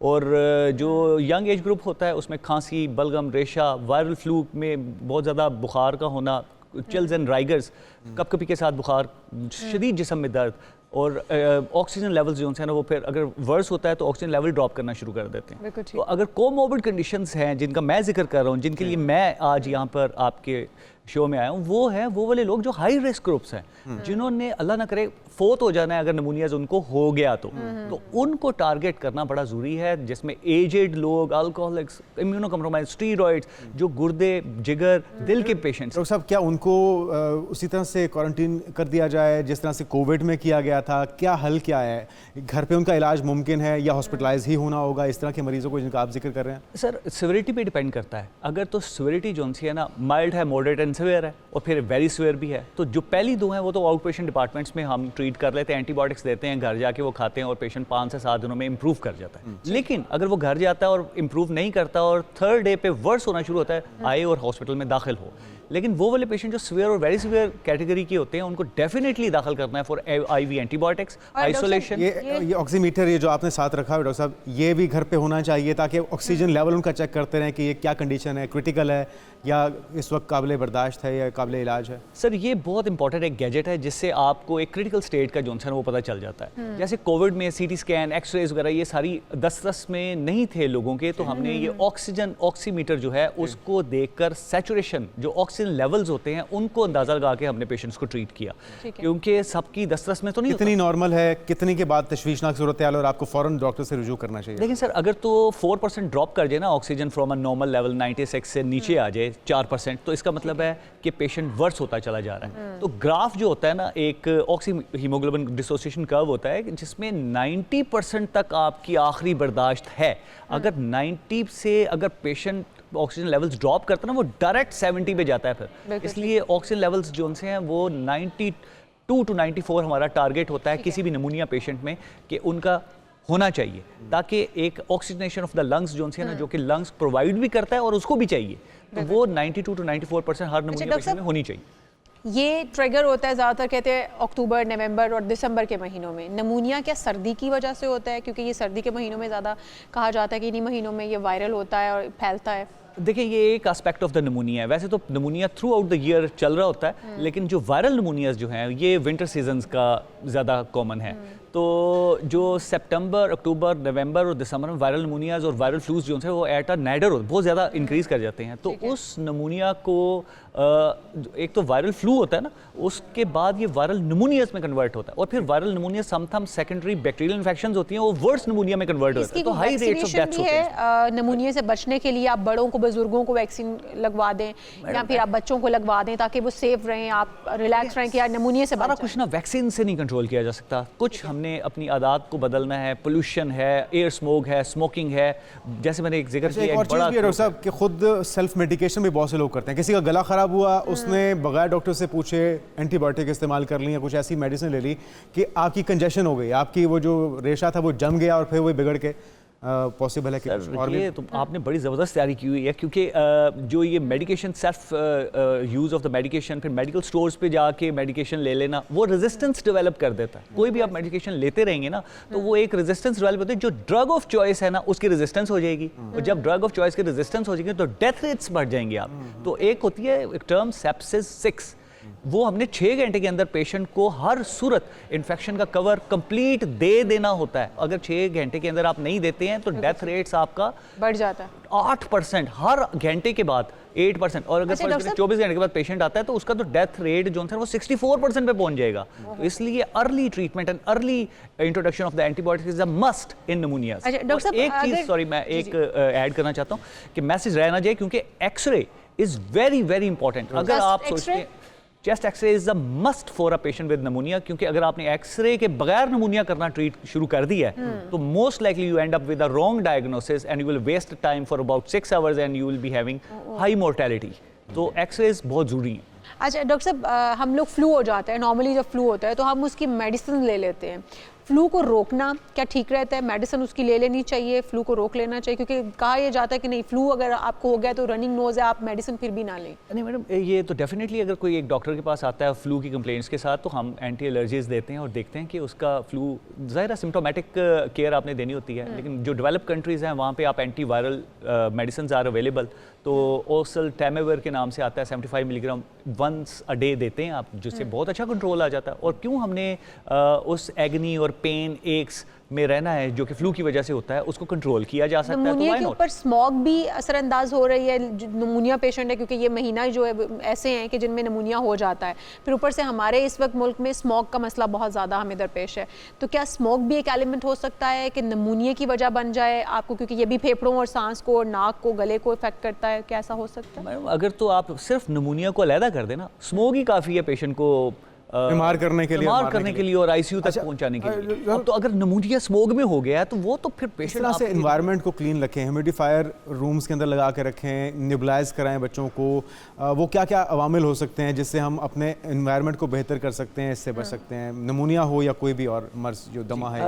देखिए, सबसे पहले तो एक तो ऑटोमोबाइल बहुत ज़्यादा आपका एक बहुत बड़ा चंक है, फिर क्रॉप्स की आप जो वो हम जलाते हैं फार्मर्स वगैरह, वो उस पर control, law and order is implementation is very very important. ये सारे काम करने के बाद जो डेवलप कंट्रीज अब कर रहे हैं वो आर्टिफिशियल रेन्स कर रही हैं, एक स्मोक टावर्स जो है ना वो डेवलप कर रही हैं। एक स्मोक टावर, एक टावर होता है जैसे हमारे इधर यहाँ पे वो कोयले की चिमनियाँ वगैरह होती हैं, भट्टा होता है, उसी तरह का एक टावर होता है जिसमें सक इन करता है एयर को, वो एयर फिर सर्कुलेट करती है इन दैट टावर, और जितने भी फ्यूम्स गैसेस वगैरह होते हैं उसकी दीवारों पे लग जाते हैं। और बीजिंग वगैरह में ये लगाए भी गए क्योंकि वहाँ पर भी इन्वायरमेंट चेंज ऐसा ही था और स्मॉग की शिद्दत थी एक दौर में, जहाँ पर ये टावर्स लगाए गए, नस्ब किए गए, और उन्होंने सक करने के बाद जो फिजा को क्लियर किया। बिल्कुल ऐसे हमारे यहाँ आप सोच सकते हैं इस तरह की सब कुछ इक़दाम जो है वो गवर्नमेंट कर सकती है। Everything is possible here because we have money, we just need a vision. अगर वो कर सकते हैं तो ये सारा कुछ बड़ा मुमकिन है। आर्टिफिशियल रेंज इंपॉर्टेंट है, लोगों को एजुकेट करना जैसे आप लोग कर रहे हैं, ये दिस इज वेरी गुड। अच्छा, ये 20% ही अगर वो एजुकेट रेशो बढ़ी भी देख रहे हैं हॉस्पिटल में, आप माशाल्लाह अपने हॉस्पिटल के साथ वाबस्ता हैं, तो ये मरीजों की तादाद में इजाफा हुआ है, ये स्मोक के बायस भी पेशेंट्स कितने बढ़ के आ रहे हैं आजकल? मैं तो ये पिछले पता नहीं 20 साल से यही सुनता आ रहा हूँ कि जब भी इस विंटर आता है ना अस्पताल भर जाते हैं। हमारा वार्ड तो पूरा बबल आप लोगों का सीजन ऑन हो जाता है।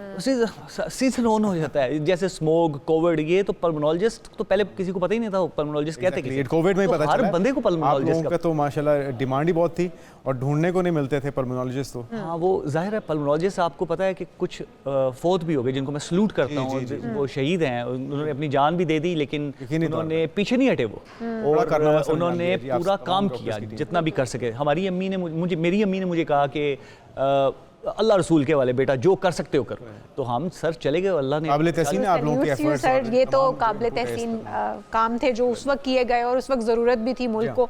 और हमारे यहाँ जितने डॉक्टर्स थे वो कम पड़ रहे थे, बल्कि उस वक्त सिचुएशन ये थी कि एक एक पेशेंट जो एक हॉस्पिटल में पेशेंट्स की तादाद ज़्यादा हो गई भी थी और डॉक्टर्स वहाँ पर अवेलेबल नहीं हो पा रहे थे। अगर किसी पेरेंट को अगर नमूनिया हो या सांस की या दमे की बीमारी है तो उसकी आने वाली जनरेशन में भी उसके असरात होंगे?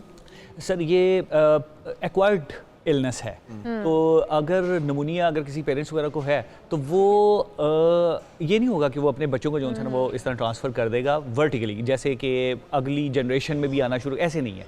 वो लाइफस्टाइल्स पे डिपेंड करता है कि लाइफस्टाइल कैसे आप एक्वायर कैसे करते हैं, उसके रिस्क फैक्टर्स अवेलेबल होते हैं, वो रिस्क फैक्टर्स अगर हैं तो नहीं होगा, लेकिन अगर एस्थमा है किसी को तो वो जनरेशन बाई जनरेशन जो है ना वो ट्रांसफ़र हो सकता है। बिल्कुल ठीक है, बहुत शुक्रिया डॉक्टर साहब, आप हमारे साथ मौजूद थे और जितनी आपने हमें बातें बताई हैं, उम्मीद करते हैं कि हमारे जो व्यूअर्स इसको सुन रहे होंगे, देख रहे होंगे, वो इससे फ़ायदा हासिल करेंगे। और घर के अंदर ये जो मीटर रखा हुआ है सर ने चेक करने के लिए, डॉक्टर साहब ने ये ज़रूर रखें ताकि आपको अपना ऑक्सीजन लेवल जो है वो अच्छे से चेक हो सके और आपको पता चल सके कि आपके बचने के चांसेस कितने ज़्यादा हैं। एक और हम मामला है नाज़रीन, वो है इंटरनेट की बंदिश का। अब इंटरनेट के साथ साथ VPN सर्विस, जिसके ज़रिए जुगाड़ लगा के लोग मुख्तलिफ वेबसाइट्स, ट्विटर का इस्तेमाल करते थे, वो भी तातुल का शिकार है। इस पर बात करते हैं एक ब्रेक के बाद। स्टे विद अस।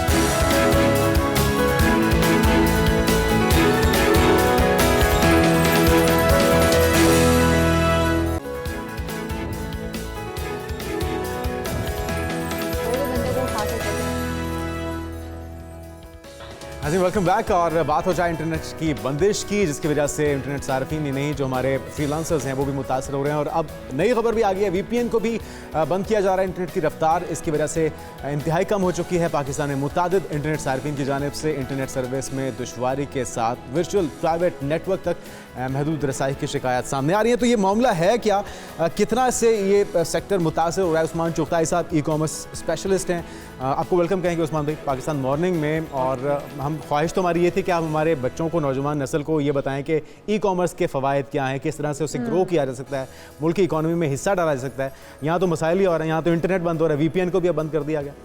किन मुश्किलात का सामना आप लोगों को करना? अच्छा देखिए, मैंने अपना पहला बिजनेस 1999 में शुरू किया था। अच्छा चलो ठीक है, अभी मेरी 12 के करीब कंपनीज हैं। ठीक है, सारी की सारी यूएस में हैं। ठीक है, मेरे पास पेपाल भी मल्टीपल हैं, मल्टीपल अमेज़ॉन के स्टोर्स हैं, मल्टीपल .coms हैं। ठीक है, मुझे ये कोई इशू पेश नहीं आ रहा अभी तक। ये कोई इशू नहीं है जुनैद। मैं शायद आप मेरे से कुछ और एक्सपेक्ट कर रहे होंगे। नहीं, ये तो ये अच्छी पॉजिटिव बात बता रहे हैं हम लोग मादर पदर आज़ाद हैं। मैंने दुनिया के अंदर जितना पाकिस्तान में आज़ादी है, दुनिया के किसी मुल्क में आज़ादी नहीं है। और हम लोग इतने आज़ाद हैं कि यहाँ पर ना कोई शख्स सीट बेल्ट लगाता है, ना कोई हेलमेट पहनता है, ना उसे वो खौफ ही नहीं साइकिल के मोटरसाइकिल के राइट लेफ्ट के मिरर लगाता है। ठीक है, हम सड़क के सेंटर में गाड़ी खड़ी करके ना हम लोग गप मार रहे होते हैं, जो कहीं और नहीं हो सकता। जो कहीं और नहीं हो सकता। देखिए, दुनिया के अंदर मुल्क ऐसे नहीं चलते, कोई भी मुल्क ऐसे नहीं चलता। हम लोगों ने एक तूफान बदतमीज़ी मचा रखा है इंटरनेट के ऊपर। इंटरनेट की बंदिश हो गई, वही वीपीएन लगा दिया। भाई मुझे ये बताइए, कंपनीज बंद हो गई, भाई कौन सी कंपनीज बंद हुई हैं? अच्छा नहीं, यहाँ पर मैं उस्मान साहब आपसे खुद भी थोड़ा डिसएग्री करूँगी, क्योंकि हम लोग जो नॉर्मल लोग हैं जिन्होंने जिस सिर्फ व्हाट्सएप यूज़ करना है, वो यूज़ करना है, क्या उसको कहते हैं, एक्स यूज़ करना है, हम लोगों ने जस्ट फेसबुक यूज़ करना है, वो लोग मुश्किलात का शिकार है। आप एक्स देखिए, जो काम कर रहे हैं, बिल्कुल मैं आपसे एग्री करता हूँ इस बात पर। देखिए, इशू ये है कि दुनिया के चंद मैं तरक्की याफ्ता मुल्कों का नाम लूँ, चाइना, ठीक है, सऊदी अरब, यूएई, ठीक है, यहाँ पर एब्सोल्युटली फायरवॉल्स लगी हुई हैं और एब्सोल्युटली वीपीएन ब्लॉक्स हैं। ठीक है, लेकिन क्या ये मुल्क तरक्की कर रहे हैं? बात है रूल्स एंड रेगुलेशंस की राइट इम्प्लीमेंटेशन की। जब हम लोग व्हाट्सएप के ऊपर, चाइना में आज भी व्हाट्सएप नहीं चलता, लेकिन उनकी अल्टरनेट उन्होंने दिया तो हुआ है ना, उन्होंने कुछ ऐसी ऐप्स दे रखी हैं जो कि उनके वहाँ के लोग जो रिहायशी हैं वो यूज़ कर सकते हैं। देखिए, टेलीग्राम वहाँ पर चाइना पूरी दुनिया से काम करता है, लेकिन चाइना के अंदर व्हाट्सएप बंद है, वो वीपीएन यूज कर लेते हैं। आपकी राय क्या है? ये अगर हुकूमत को इसकी जरूरत है तो ये ठीक हो रहा है? देखिए, मैं पहले ये समझना है, इसकी जरूरत नहीं है, ये गैर इजाफी चीज़। कोई भी चीज़ ब्लैक एंड व्हाइट नहीं होती दिनेश साहब। आपको चीज़ों को समझना है कि चीज़ें क्यों हो रही हैं। देखिए, सबसे पहले तो बात यह है कि मैं ये समझता हूँ कि हमारी जो गवर्नमेंट है, खासतौर के ऊपर कोई भी गवर्नमेंट है, ये वाली गवर्नमेंट, इससे पिछली गवर्नमेंट या उनसे पिछली गवर्नमेंट, हमारी गवर्नमेंट का वकील ही कोई नहीं। हमारी जो मिनिस्टर ऑफ आईटी हैं, लेकिन हमें तो लगता है कि हमारी ई-कॉमर्स इंडस्ट्री का या जो फ्रीलांसर्स हैं उनका भी कोई वकील नहीं है, भी कोई वकील नहीं, ना उन्हें शामिल गुफ्तगू किया जाता है, ना उन्हें मुशावरत। आपने फायरवॉल बंदिश आ जाती है। आप मुझे ये बताइए, मैं 2000 आपको बता रहा हूँ 4 की बात, सिंगापुर के अंदर, चाइना के अंदर आप कोई सीडी नहीं ले सकता था बच्चा 18 साल से नीचे पोर्नोग्राफी की, लेकिन हमारे यहाँ पर हर मोहल्ले गली के अंदर बिकती थी। हमने अपनी नस्ल का सत्यानाश कर दिया। हम मुसलमान थे ना, चीज़ जो हमारे लिए हराम थी वो वहाँ पर बंद थी, हमारे यहाँ पर खुली बिक रही थी। अच्छा उस्मान साहब, हम जो इंटरनेट की बंदिश की बात कर रहे हैं, थोड़ा सा उसकी तरफ आ जाते हैं अगर, तो बंदिश की कंप्लेंट्स जो है वो जमा हो रही हैं इस वक्त। शिकायत जो मौसूल होती हैं वो होती हैं 10 रिपोर्ट्स होती हैं शाम 6:15 में कि थोड़ा तातुल का शिकार है, फिर इसी तरह से 7:29 पर कि वीपीएन जो है वो भी तातुल का शिकार है, लोग जो है वो रसाई हासिल नहीं कर पा रहे हैं, कनेक्ट नहीं कर पा रहे हैं वेबसाइट्स के साथ। तो जो बंदिश है वो तो बहरहाल है, फायरवॉल लगने के बाद से बहुत सारे मसाइल दरपेश हैं। दो चीज़ों को हमें समझना है, यहाँ पर बड़ी बारीक सी लाइन है। ठीक है, बारीक सी लाइन ये है कि ये ना वीपीएन खराब है कि बंदिश खराब है, ना फायरवॉल की बंदिश खराब है, जो लगाने वाले हैं ना वो इनकैपेबल हैं, नकम्मे हैं। ठीक है, वो करना कुछ और चाह रहे हैं, कर कुछ और रहे हैं, कैपेबिलिटी नहीं है। तो क्या सजेशन है, किस तरह से लगाया जाए? मतलब कैपेबिलिटी नहीं है ना। देखिए, फायरवॉल है, मेरा बच्चा, मुझे सुकून नहीं है अपनी बेटी को लैपटॉप देते हुए। मतलब एज ए पेरेंट, मेरी बेटी अभी टीन एज में है, मुझे मैं रात को जब सोता हूँ वो लैपटॉप पे बैठती है, आई एम नॉट श्योर खौफ होता वो है कि हाँ। VPN लगा के किसी ब्लैक मार्केट में चली जाए, किसी पोर्नोग्राफी की वेबसाइट पे चली जाए, किसी जुए की वेबसाइट पे चली जाए, तो हु इज रिस्पॉन्सिबल? मैंने अपने घर में क्योंकि मैं टेक का पेरेंट हूँ, मैंने घर में अपने फायरवॉल लगा रखी है, मैंने रिस्ट्रिक्ट कर रखा है, ठीक है, कि भाई इन कीवर्ड्स के ऊपर अगर कोई भी वेबसाइट मेरे घर के अंदर खोलना चाहे वो ना खुलें। तो देखिए, एक पेरेंट जो वेल अवेयर्ड है टेक्नोलॉजी से, वो जो पिछले 25 सालों से इंटरनेट पे बिजनेस कर रहा है, उसने अपने घर के अंदर एनवायरनमेंट भी कंट्रोल रखी है। अच्छा, थोड़ा सा मैं इसको मुख्तसर कर दूं कि ये ज़रूरी भी है, जो आपकी बातों से मुझे समझ में आया कि हुकूमत जो करना चाह रही है उनकी इंटेंशन शायद गलत नहीं है, तरीका या कैपेबिलिटी का मसला आ रहा है, लेकिन आपके ख्याल में हल क्या है कि इससे सार्फिन मुतासर ना हो, पूरी इंडस्ट्री मुतासर ना हो, मईशत मुतासर ना हो और मकसद भी पूरा हो जाए? काबिल लोग रखे ना, हम लोगों ने सिफारिशों के ऊपर पूरे IT सेक्टर में हमारे पास कोई काबिल नहीं है जो इनको सही मशवरा दे रहा हो कि किस तरह से फायरवॉल इंप्लीमेंट करनी है, किस तरह से देखिए, मैं बदकिस्मती से बोलूँगा कि हम लोग जो हैं हर चीज़ सिक्योरिटी पर्सपेक्टिव में देखते हैं। हम लोग नॉलेज और इन्फॉर्मेशन पर्सपेक्टिव और बिजनेस ग्रोथ के पर्सपेक्टिव में नहीं देखते। जब तक हम लोग ये सिक्योरिटी की कैप उतार के साइड पर नहीं रखेंगे, तब तक ये मुल्क ग्रो नहीं कर सकता है। तो आपके मुताबिक उस्मान ये है कि इस वक्त कोई इंटरनेट की बंदिश जो है वो असरअंदाज नहीं हो रही आउटसोर्स काम करने वालों के लिए? मसला है मेरी बहन अवेयरनेस का। आप लोग, मेरी कंपनी है, मुझे ये मालूम ही नहीं है कि भाई मैं एक सिंपल सी मेरी कंपनी है, उसमें 100 लोग काम करते हैं, आया एक बंदा काम करता है, जुनेद साहब मुझे एक ईमेल PTA को करनी है कि भाईजान this is my business, this is registered IT company, और हम लोग जो है कॉल सेंटर चला रहे हैं, हम लोग SEO की सर्विसेज दे रहे हैं, हम लोग जनाब डिजिटल मार्केटिंग की सर्विसेज दे रहे हैं, and VPN is mandatory for us. Within few days आपको प्रॉपर ऑफिशियल VPN दे दिया जाएगा। सर बंद नहीं है, government is asking to registered. देखिए, होता ये है कि आप एक जुगाड़ू प्रोग्राम ना हो। सर देखिए, लोग इल्लीगल हैं, लोग स्पूफिंग कर रहे हैं, लोगों को फ्रॉड लगा रखे हैं, गलत ईमेल आ रही हैं, बैंक अकाउंट्स हैक हो रहे हैं, लोगों की प्राइवेसी हैक हो रही है, आपकी मेरी गलत तस्वीरें इंटरनेट पे शाया हो रही हैं। अगर आपने VPN लगा के किसी की फोटोज अपलोड कर दी, गवर्नमेंट किसी सूरत में उस बंदे को नहीं पकड़ सकती। ये तो वो कंपनीज हो गई जो रजिस्टर्ड है, जो रजिस्टर्ड कंपनीज नहीं है, जो फ्रीलांसर के तौर पर काम कर रहे हैं, यंगस्टर बच्चे बैठे हुए हैं। कोई भी एक बच्चा आप देख लें, उसने कई अकाउंट्स लिए हुए हैं, उनके ऊपर काम कर रहा है, उनके लिए बाहर मार्केट से उसने काम पकड़ा हुआ है, उनके लिए काम कर रहा है। अब वो रजिस्टर्ड नहीं है कहीं पर भी, ठीक है, वो फ्रीलांसर के तौर पर काम कर रहा है, उसको तो मुश्किलात दरपेश होंगी। अब वो भी क्या रजिस्टर्ड होना जरूरी है? ये मैं समझता हूँ पूरे पाकिस्तान के लिए पैगाम है, मैसेज है कि खुदारा इस चीज़ को समझें कि बिजनेस रजिस्टर्ड करवाना कितना ज़रूरी है। अगर आपका बिजनेस रजिस्टर्ड है, आपके पास NTN है, आपके पास कंपनी अकाउंट है, यार the whole world will open up for you. दुनिया के जिस मुल्क में जाओ आपको वीज़े आसानी से मिलेंगे, दुनिया के जिस मर्जी मुल्क के अंदर जाके बिजनेसेस ओपन करो, वीज़े अप्लाई करो, दुनिया में बाहर जाओ। मेरा भाई है ना, हज़ारों डॉलर की सेल है, कंपनी रजिस्टर्ड नहीं है, दुनिया के किसी मुल्क का वीज़ा नहीं लगता। लेकिन देखिए, जब आप लीगल एंटिटी बनते हैं, अपने मुल्क में रजिस्टर्ड होते हैं, टैक्स देते हैं, तो एम्बेसी को पता चलता है कि भाई ये 25 करोड़ जो लोग हैं उनमें से this guy is special one. इस बंदे को हमें हमारे मुल्क में आ जाता है ना, तो उधर आके टैक्स चोरी नहीं करेगा। ये हमारा फिर गवर्नमेंट का नहीं है कि अवेयरनेस लोगों में फैलाएं कि इसके फवायद क्या हैं, नुकसानात क्या हैं। इस वक्त तो सिर्फ तनकीद हो रही है। अब हमने भी आपको, हम सब जो काम आप कर रहे हैं तो गवर्नमेंट क्या करने का है? सर देखिए, हम सब शामिल हैं इसमें, हम सब शामिल हैं, हम सब ने मिल के इस मुल्क का सत्यानाश किया है, सब ने मिल के, सबका पूरा कसूर है। देखिए, ये बड़ी इंपॉर्टेंट बात है, लोगों को समझाना चाहिए कि यार अब हर बंदा मुंह उठाता है जी दुबई चले जाओ, दुनिया का सबसे थर्ड क्लास कंट्री है, ठीक है, सबसे थर्ड क्लास कंट्री है बिजनेस के लिहाज से। आपको दुनिया के अंदर कहीं पर जाने की जरूरत नहीं, पाकिस्तान में रहें, US की कंपनी रजिस्टर्ड करवाएं, US का टैक्स ID लें, US के अंदर अपनी क्रेडिट हिस्ट्री बिल्ड करें।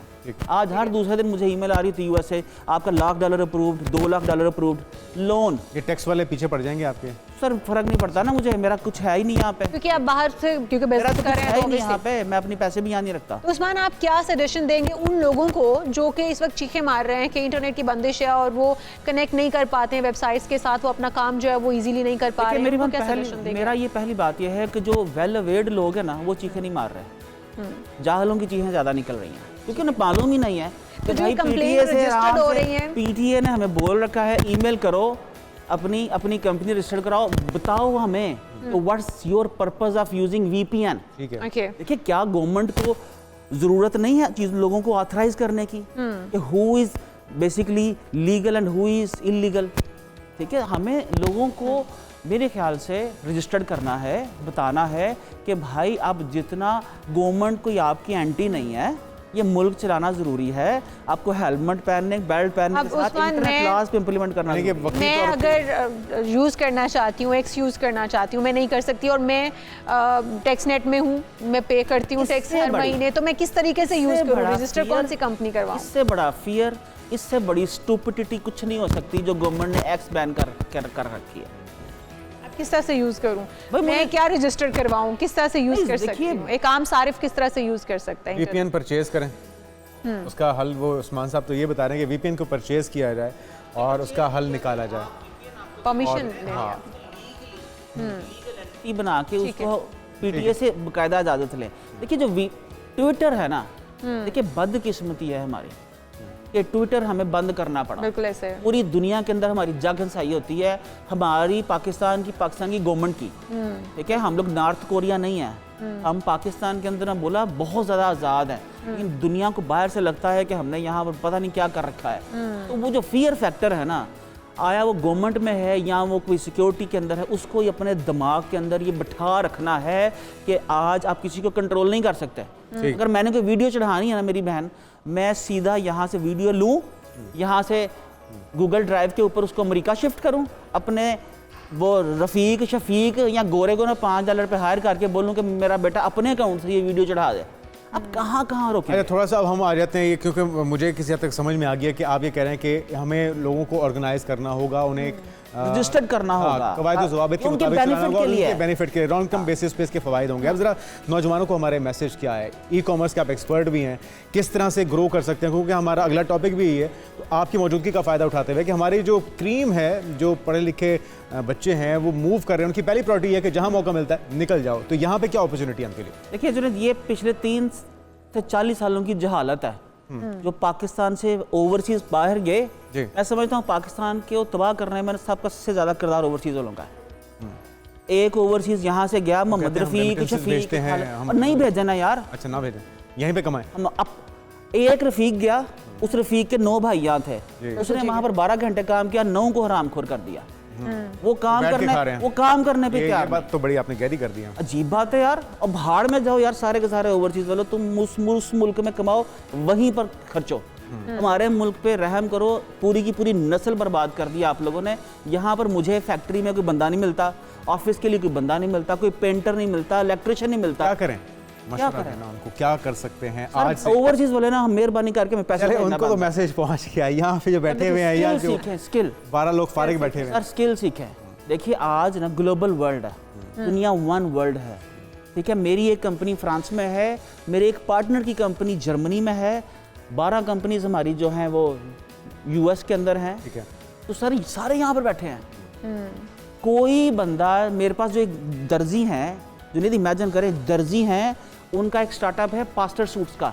अच्छा, जो दुनिया में जितने पादरी हैं ना, वो उनसे आगे कस्टमर शूटिंग सिलवाते हैं, और वो रोम के अंदर हम बेच रहे हैं, रोम में यहाँ पे से हालांकि रोम में क्या दर्जी नहीं होंगे? हाँ जी, लेकिन जो लेबर यहाँ पे जो लेबर यहाँ पे वहाँ पे है तो वो एडवांटेज है। हम जब यहाँ पर बैठ के किसी उस पादरी को $300 में भी उसका सूट देते हैं, आउटफिट वो भी खुश, आप भी खुश। वो कहता है यार ये तो 1200 का था यहाँ से। वो अपने पादरी दूसरे पादरी को बताता है, वो तीसरे को बताता है। तो हमें क्या है, हमारे क्लाइंट्स की रिपुटेशन बढ़ती जाती है। ठीक है, तो मैं ये समझता हूँ अब उस देखिए मुसलमान डिजिटल दौर है उस्मान भाई, किस तरह से यूटिलाइज किया जाए उसे, क्योंकि अब जो वसाइल आज दस्तयाब हैं वो आज से 10 साल पहले नहीं थे। सर दुनिया तो ये तो एक गोल्डन अपॉर्चुनिटी है हमारे नौजवानों के लिए। मैं आपको बताऊं 10 साल पहले नहीं, सिर्फ 1.5 साल में कंपनी बदल गई, दुनिया बदल गई ChatGPT के बाद। मैं कभी सोच नहीं सकता था कि मैं स्कैंडिनेवियन कंट्रीज में, स्विट्जरलैंड के अंदर, इटली के अंदर मैं अपने स्टार्टअप लॉन्च करूंगा। Now what we are planning, मेरे जो सारे स्टार्टअप्स हैं USA के अंदर, we are planning to launch them in regions, in तुर्की, इन स्कॉटलैंड, स्विट्जरलैंड, उन जर्मनी में। क्या भाई, मैंने सिंपल एक बटन दबाना है जुनैद, वेबसाइट मेरी सपोज शॉपिफाई में है, एक प्लगइन इंस्टॉल करना है, 1 बटन दबाना है, पूरी की पूरी वेबसाइट तुर्की में। ठीक। पूरी की पूरी वेबसाइट इटालियन में, पूरी की पूरी वेबसाइट फ्रेंच में। सो वंस आप अपनी वेबसाइट फ्रेंच पे बना रहे हो ना, so you will have less competition there and more profit of margin will be there. तो समझना ये है कि अब दुनिया जो है ये इंटरनेट की दुनिया है, हम इंटरनेट के सिटीजन हैं। खुदा के लिए get out of this Pakistan virtually. ठीक है, ठीक है, वर्चुअली, फिजिकली नहीं। ये बात जरूर सुनिएगा, क्योंकि ये ना हो कि फिजिकली सारे चल पड़े और हमारा अगला टॉपिक फिजिकली जो है वो नहीं जाना चाहिए आपको। एक मान चुकता है साहब हमारे साथ मौजूद थे और उम्मीद करते हैं कि ये जो VPN की बंदिश है इसके दूरस्त फ़वाइद होंगे और हुकूमत को भी होश के नाखून लेने चाहिए। एक्सपर्ट्स को हायर करें, उनकी राय लें और जो स्टेक होल्डर्स हैं उन्हें भी मुशावरत का हिस्सा बनाया जाए ताकि इस तरह के मसाइल ना और आपकी मईशत को, असल जो मकसद है मईशत को नुकसान ना पहुँचे। आगे बढ़ते हैं और दीगर इशू पे बात करते हैं और सियानों की बात कर लेते हैं। सियाने कव्वे की एक नई सलाहियत ने साइंसदानों को भी दंग कर दिया है। सलाहियत क्या है?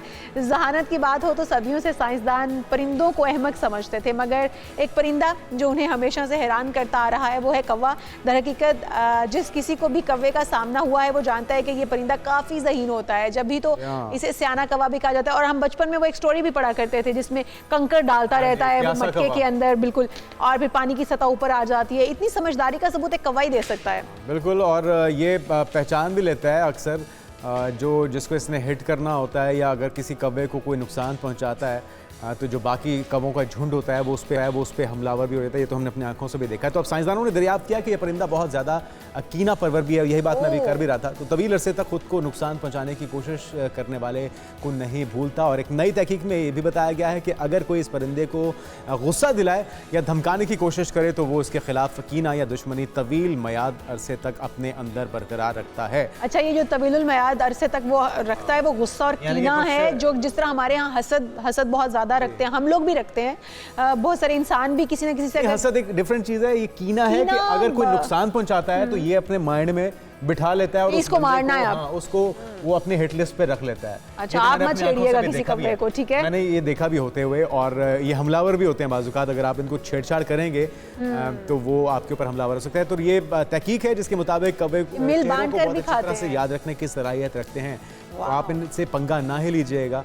इनकी मेमोरी भी अच्छी है, इनकी आईसाइट भी अच्छी है और ये अपने दिल में बहुत चीजें बिठा भी लेते हैं। कौवों को देखने का इत्तेफाक हो पहाड़ी इलाकों में तो वो एक तो उनकी शक्ल भी थोड़ी सी है। अच्छा? और उनकी आवाज भी चेंज होती है। अगर आप जबरदस्त, मैंने नहीं ऑब्जर्व किया है। और जिस तरह यहाँ के कौवे के चोंच वाला हिस्सा थोड़ा सा व्हाइट होता है या ग्रेश होता है, तो वहाँ पे ब्लैक होता है। अच्छा, तो व्हाइट कौवा भी कभी आपने देखा है? मैंने सुना है कि व्हाइट कौवे भी होते हैं, व्हाइट कौवे भी होते हैं, शायद कहीं होते होंगे।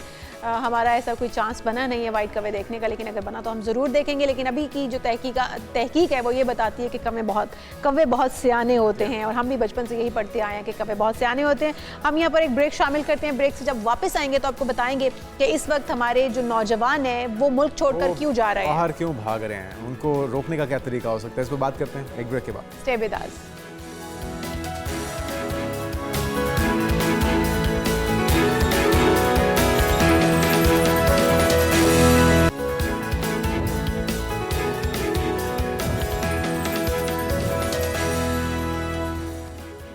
ब्रेक के बाद खुशामदीद कहेंगे। बात हो जाए कुछ अशिया ज़रूरिया की कीमतों में कमी हो रही है। वैसे ओवरऑल तो हमें महसूस नहीं होता, लेकिन दालों की कीमतों में वाज़े कमी हुई है, चीनी की कीमत में कमी हुई है, और इससे कहा जा रहा है गवर्नमेंट की तरफ से भी कि आवाम को रिलीफ देने के लिए इकदाम जारी हैं। लेकिन सब्जियों के दाम जो है वो नीचे नहीं आ रहे हैं, मसाला जात कम हो रहा है, कुछ मिर्चें हैं, सब मसाला जात है, उसकी कीमतों जो है वो मुसलसल आसमान पे पहुंच रही हैं। तो ये मामला क्या है? चीनी की कीमत है 32 रुपये कम होकर 157 से 125 रुपये पर आ गई। अच्छा, 32 रुपये कम हुई है। दालों की कीमतों में भी 25 से 75 रुपये तक कमी वाक़ई हुई है, और आने वाले दिनों में मज़ीद भी कीमतें कम हो सकती हैं। दाल माश जो है वो 365 रुपये, दाल माश जो है वो 75 रुपये कमी के बाद अब 425 रुपये। काबुली चना इसी तरह है, दर्जा अव्वल का 45 रुपये कमी के बाद 355 रुपये पर पहुंच गया है। तो दालों की कीमतों में, मसाला जात की कीमतों में काफ़ी कमी वाक़ई हुई है। रुबा अरूज जो हैं उनसे हम बात कर लेते हैं। रुबा अरूज, आप बताइएगा, ओपन मार्केट में कीमतें काफ़ी कम हुई भी दिखाई दे रही हैं, इसका असर जो है वो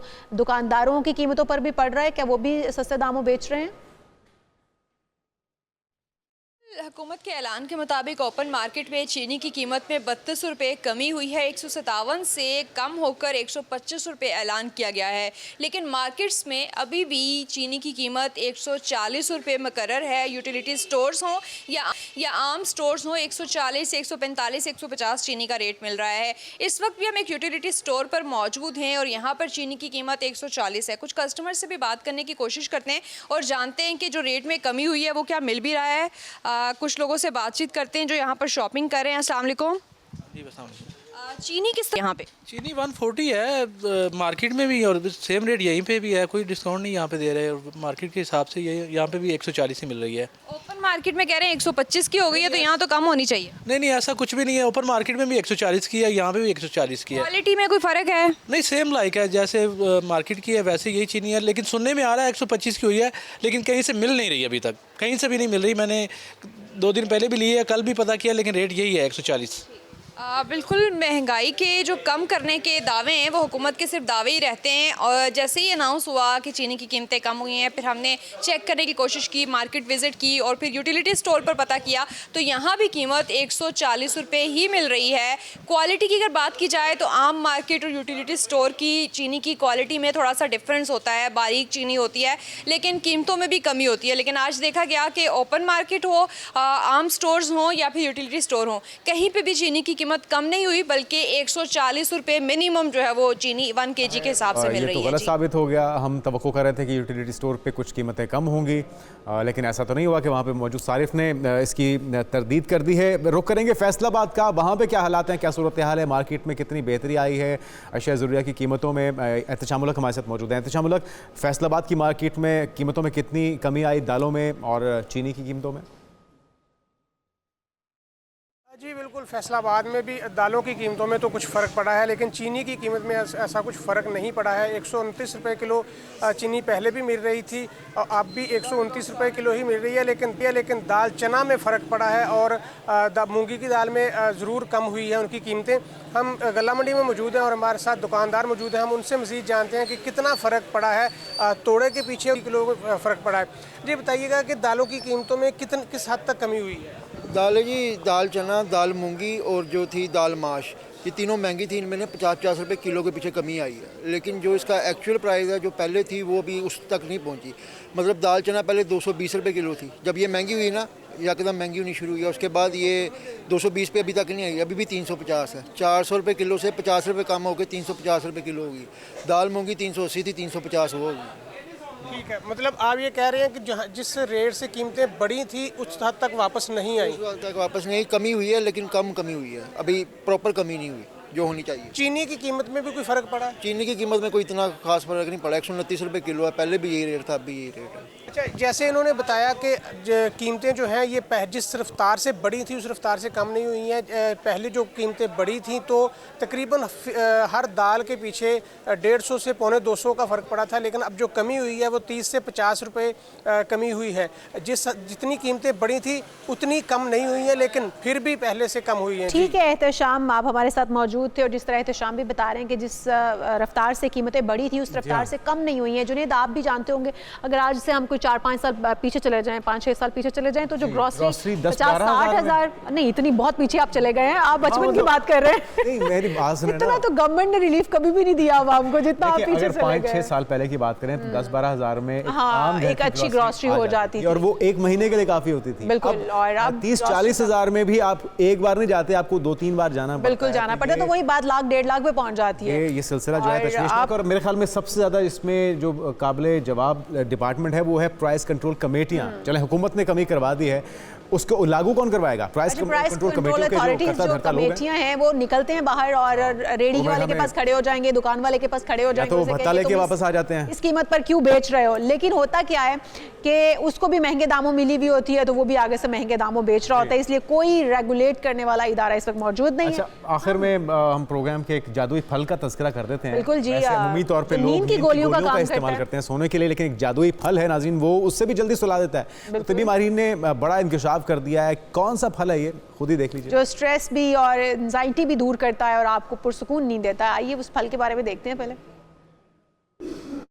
मीठी नींद तो नींद की गोलियां लेने की जरूरत नहीं है। हम आपको बताएंगे जल्दी सुलाने वाले जादुई फल के बारे में। वेबसाइट श्री लाइव की एक रिपोर्ट के मुताबिक नींद से मुतालिक तिब्बी माहिर डॉक्टर माइकल प्रोस्ट, जिन्हें स्लीप डॉक्टर के नाम से जाना जाता है, उन्होंने नींद की गोलियों से भी जल्दी नींद आने का तरीका बता दिया। डॉक्टर माइकल प्रोस्ट ने केले को वो जादुई फल करार दिया जो जल्द अज जल्द नींद ला सकता है। उनका कहना है कि सोने से कबल केला खाने से नींद अच्छी और जल्द आती है। डॉक्टर प्रोस्ट ने वाजिया किया कि आमतौर पर लोग समझते हैं कि केला सुबह के वक्त जिस्म को तवानाई फराहम करता है, जबकि इसके बरक्स उसे रात में खाने से कई फवायद हासिल होते हैं। उन्होंने केले को कुदरती नींद आवर गोली का नाम दिया क्योंकि उसके अंदर मैग्नीशियम पाया जाता है। इसके अलावा डॉक्टर प्रोस्ट ने दीगर फलों के खाने को भी सराहा जो इंसान की अच्छी नींद के लिए मददगार साबित होते हैं, जिसमें केले के बाद कीवी का नंबर है। दिमाग में सेरोटोनिन बढ़ाता है जो सुकून आवर हार्मोन है और नींद से पहले कुछ सस्ताने का मौका भी फराहम करता है। डॉक्टर माइकल के मुताबिक सोने से कबल दही या अनानास खाना भी इंतहाई मुफीद है। दूसरी जानिब माहिरीन के मुताबिक केला मैग्नीशियम से भरपूर होता है और मैग्नीशियम आराम और नींद के लिए एक जरूरी ग़िज़ाई अंसर है। एक केले के अंदर तकरीबन 34 मिलीग्राम मैग्नीशियम पाया जाता है। ये नई तहकीक है, कब तक ये जारी रहती है इसका तो पता नहीं, लेकिन हमने तो ये सुना था कि सोने से पहले फल नहीं खाने चाहिए, लेकिन अब जो ये कि केला आप खा के सोते हैं, पहले ट्राई करके देख लीजिए। अच्छी आएगी। मैं तो आज से अपने बच्चों को जो है ना कीवी और केला खिला के सुलाऊंगी ताकि एक अच्छी भरपूर नींद ले सके। आप लोग भी इसके ऊपर कोशिश कीजिएगा कि और हमें बताइएगा कि नींद की गोलियों से छुटकारा हो सके। तो आज के प्रोग्राम से इतना ही। कल फिर मुलाकात होगी, तब तक के लिए अल्लाह हाफ़िज़।